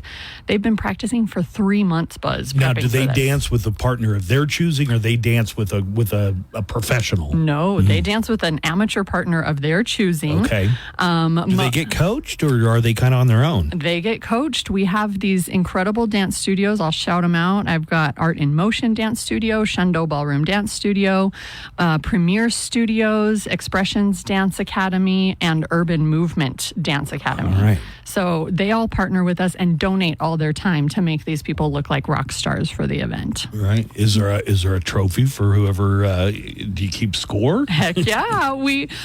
Obviously it's all for fun, but for those competitive, yes, we do of course have a panel of judges who are are another just community members who they're not professional dance experts. They're not going to be super critical of their pas de bourrée or anything, but they're fun, colorful commentators, and they will get to decide their favorite for the best dance performance. And then we have an audience choice winner. So they vote for their favorite couple with cash. So another great way to get some more money for Big Mario Brothers. Lopez going to dance? Is he going to cut a rug? Well, we hope he might shake it a little bit, but his role that night is to host the event, and he will be co-hosting with ABC7's Stephanie Valle. So I think they'll have a great rapport. Okay, so that is Saturday. Did you say Chavez Theater? No, at the Plaza. Plaza Theater. Excuse me. Good thing we clarified. At the Plaza Theater Saturday. You might be able to get tickets at the door, but to be sure, get them in advance. Yes, absolutely. You can. We've got them available on our website at bbbsep.org. It's just going to be a super fun night. bbbsep.org, and people interested in maybe becoming a mentor, a big brother or big sister. Yes, so we always have such a need. Big Brothers Big Sisters is a youth mentoring organization. What we do is we find adult volunteers, we screen them and train them, of course, and then we match them one-to-one in a compatible relationship with a child who might be struggling in school or dealing with bullying or having issues at home. Maybe they're not as confident as they want to be. And this mentor, it just helps them blossom in every single way possible. If that sounds like something you would like to know more about and maybe volunteer your time for such a worthy effort, the website again is bbbsep.org. Well, thank you, Rebecca. Thank you. Thanks for coming by. I hope you have a dynamite, successful event on Saturday. I'm sure you will. I think it will be. And thank you to everyone listening. Okay. Thank you, Rebecca. It's the Hollywood Cheese Man. It's the Hollywood Cheese Man. Joanna, tell us more. Good morning, Joanna. Good morning. David Fincher is reportedly developing a new series based on the Korean hit Squid Game for Netflix, which has, prompted some strong reactions from Mindhunter fans. If you'll remember, he did that season of Mindhunter, and then they came back with season 2, and then they never said they were doing a season 3. And now they're like, we're never going to do another season. Never going to do a season 3. Finish what you start. It feels like they were leading up to the BTK killer and the Atlanta child killing. Yeah, it ended up on a really good cliffhanger. And they've been building that thing up with Dennis Rader, the BTK killer, both seasons. And now they're like, we're probably not going to do it. Yeah, what's up, Fincher? Fincher's reportedly developing the new series based on the Korean hit Squid Game for Netflix. Haven't there already been a lot of shows? Isn't there there's a reality show and a game show? The reality show. Yeah. The new season comes out, I think, in December. And now this one, they're saying, is just going to basically be an English language spinoff of Squid Game. That's according to Deadline. I think I have made clear that I really admire David Fincher as a filmmaker and a director, right? Yes. Social Network. Fight Club. Fight Club. Zodiac was brilliant. Yes. Yeah. Really like David Fincher. To work on season 3 of Mindhunter, David Fincher. Yeah. That is all fans are asking for. Little is known about the project so far, but it's believed to be set in the United States this time. The Wayans brothers are reuniting for a reboot of their popular Scary Movie franchise. Yay. The first installment since 2013. Marlon Sean and Keenan Ivory Wayans said in a joint statement, quote, "We couldn't be more excited to be part of the new Scary Movie and work with each other again. This is a franchise we created more than 20 years ago. Remember people laughing in the aisles and hoping to see that happen again. We look forward to working with Jonathan Glickman and his team at the new Miramax to bring these laughs to theaters where they belong." Ooh, I love the Scary Movie franchise. Those were great. I saw them in the first 2 Scary Movies I saw in theater, and I was probably too young to see them, but my aunt was real cool, and she took me. Nice. Me and my brother. Yeah, you haven't seen any of them? You haven't seen any? No, you shut up. Really? Dude, we have to watch one. Are you serious? At least the first one, and the second one's really good too. It's kind of like in the spirit of the Zucker brothers movies, right? Like Airplane? Yeah. Yeah. Right. The first Scary Movie hit the theaters in 2000, directed by Keenan and written by Marlon and Sean, who also star in it. The film parodies a plethora of horror movies like Scream, I Know What You Did Last Summer, The Matrix, The Usual Suspects, The Sixth Sense, and TV shows like Buffy the Vampire Slayer, and grossed a whopping $278 million against a $19 million budget at the global box office. There have been 5 installments, the last of which hit theaters in 2013. The new Scary Movie, which will be the first in a new era rather than just be Scary Movie 6, does not have a release date yet. I remember my aunt covering my eyes like for multiple parts in the movie. There's a lot of boobs. Like nudity. There's a lot of nudity and stuff, and like every 2 minutes, a hand was coming to my face. Nice. Buzz, really? You've never seen one of them? I don't think so. Wow. I will have to watch. Is there one where there's a gym teacher and it's a woman and her name is Mrs. Mann? Or Miss is that? Mann, yeah. Yeah, I've seen that. God, did I go to a theater and see that? Anyway, it made such a non-impression It on me. left I little don't impact remember on if you. I saw it or not. Charlie, if I did, I didn't think that much of it. Charlie Sheen pulling the sheet back and finding Oh my God. The Michael hat Jackson getting bigger Oh, and the bigger. hat getting bigger. That's one of my favorite bits in the world. Hilarious. Was the real Michael Jackson? No. No.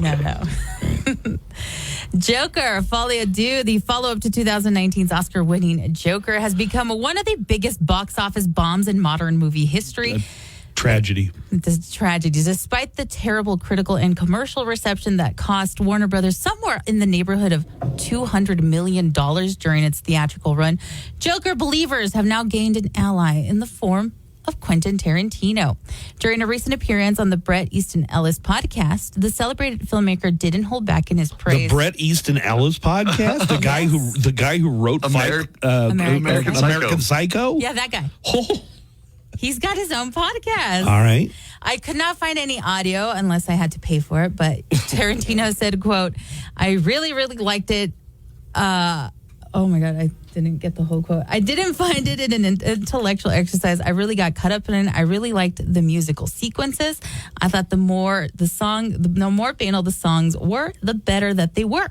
He also added that the director, Todd Phillips, is the Joker, saying, quote, the Joker directed the movie. The entire concept, even him spending the studio's money, he's spending it like the Joker would spend it, right? You remember that scene where in Dark Knight where Heath Ledger just lights a pile of money on fire? That's kind of what Todd Phillips did to the studio's money with this one. Yeah. Tarantino even thinks Joaquin Phoenix's acting was, quote, one of the best performances I've ever seen in my life. I absolutely think he should be up for another Academy Award for the same role. Well, you think just like Quentin Tarantino, Buzz.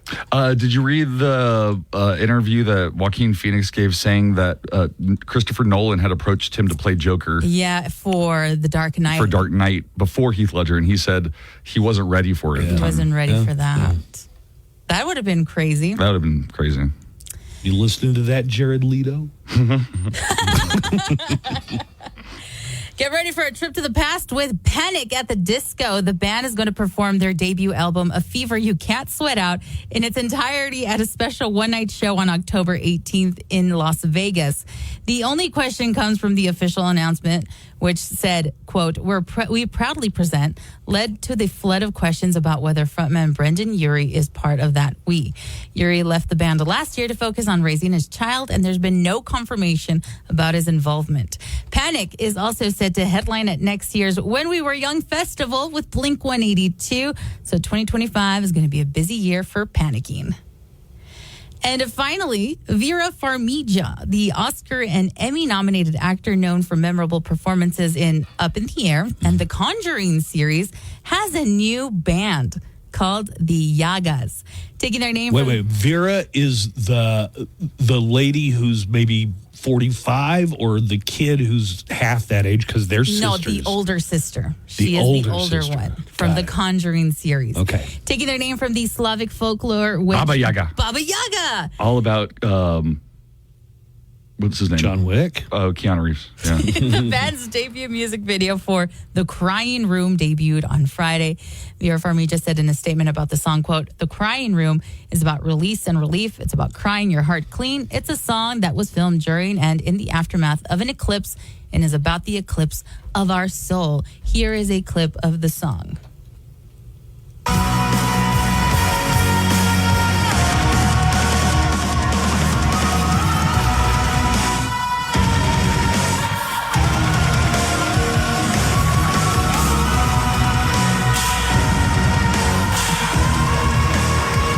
the introductory statement from the Yagas hints at more to come in 2025. They have their full-length album debut out next year. And You're talking about Vera Farmiga, who played Lorraine Warren in The Conjuring. Yes. She's a singer. Yeah. That's her singing in the back. I didn't hear any singing in that. Well, anyway, with your entertainment news, I'm Joanna Barba.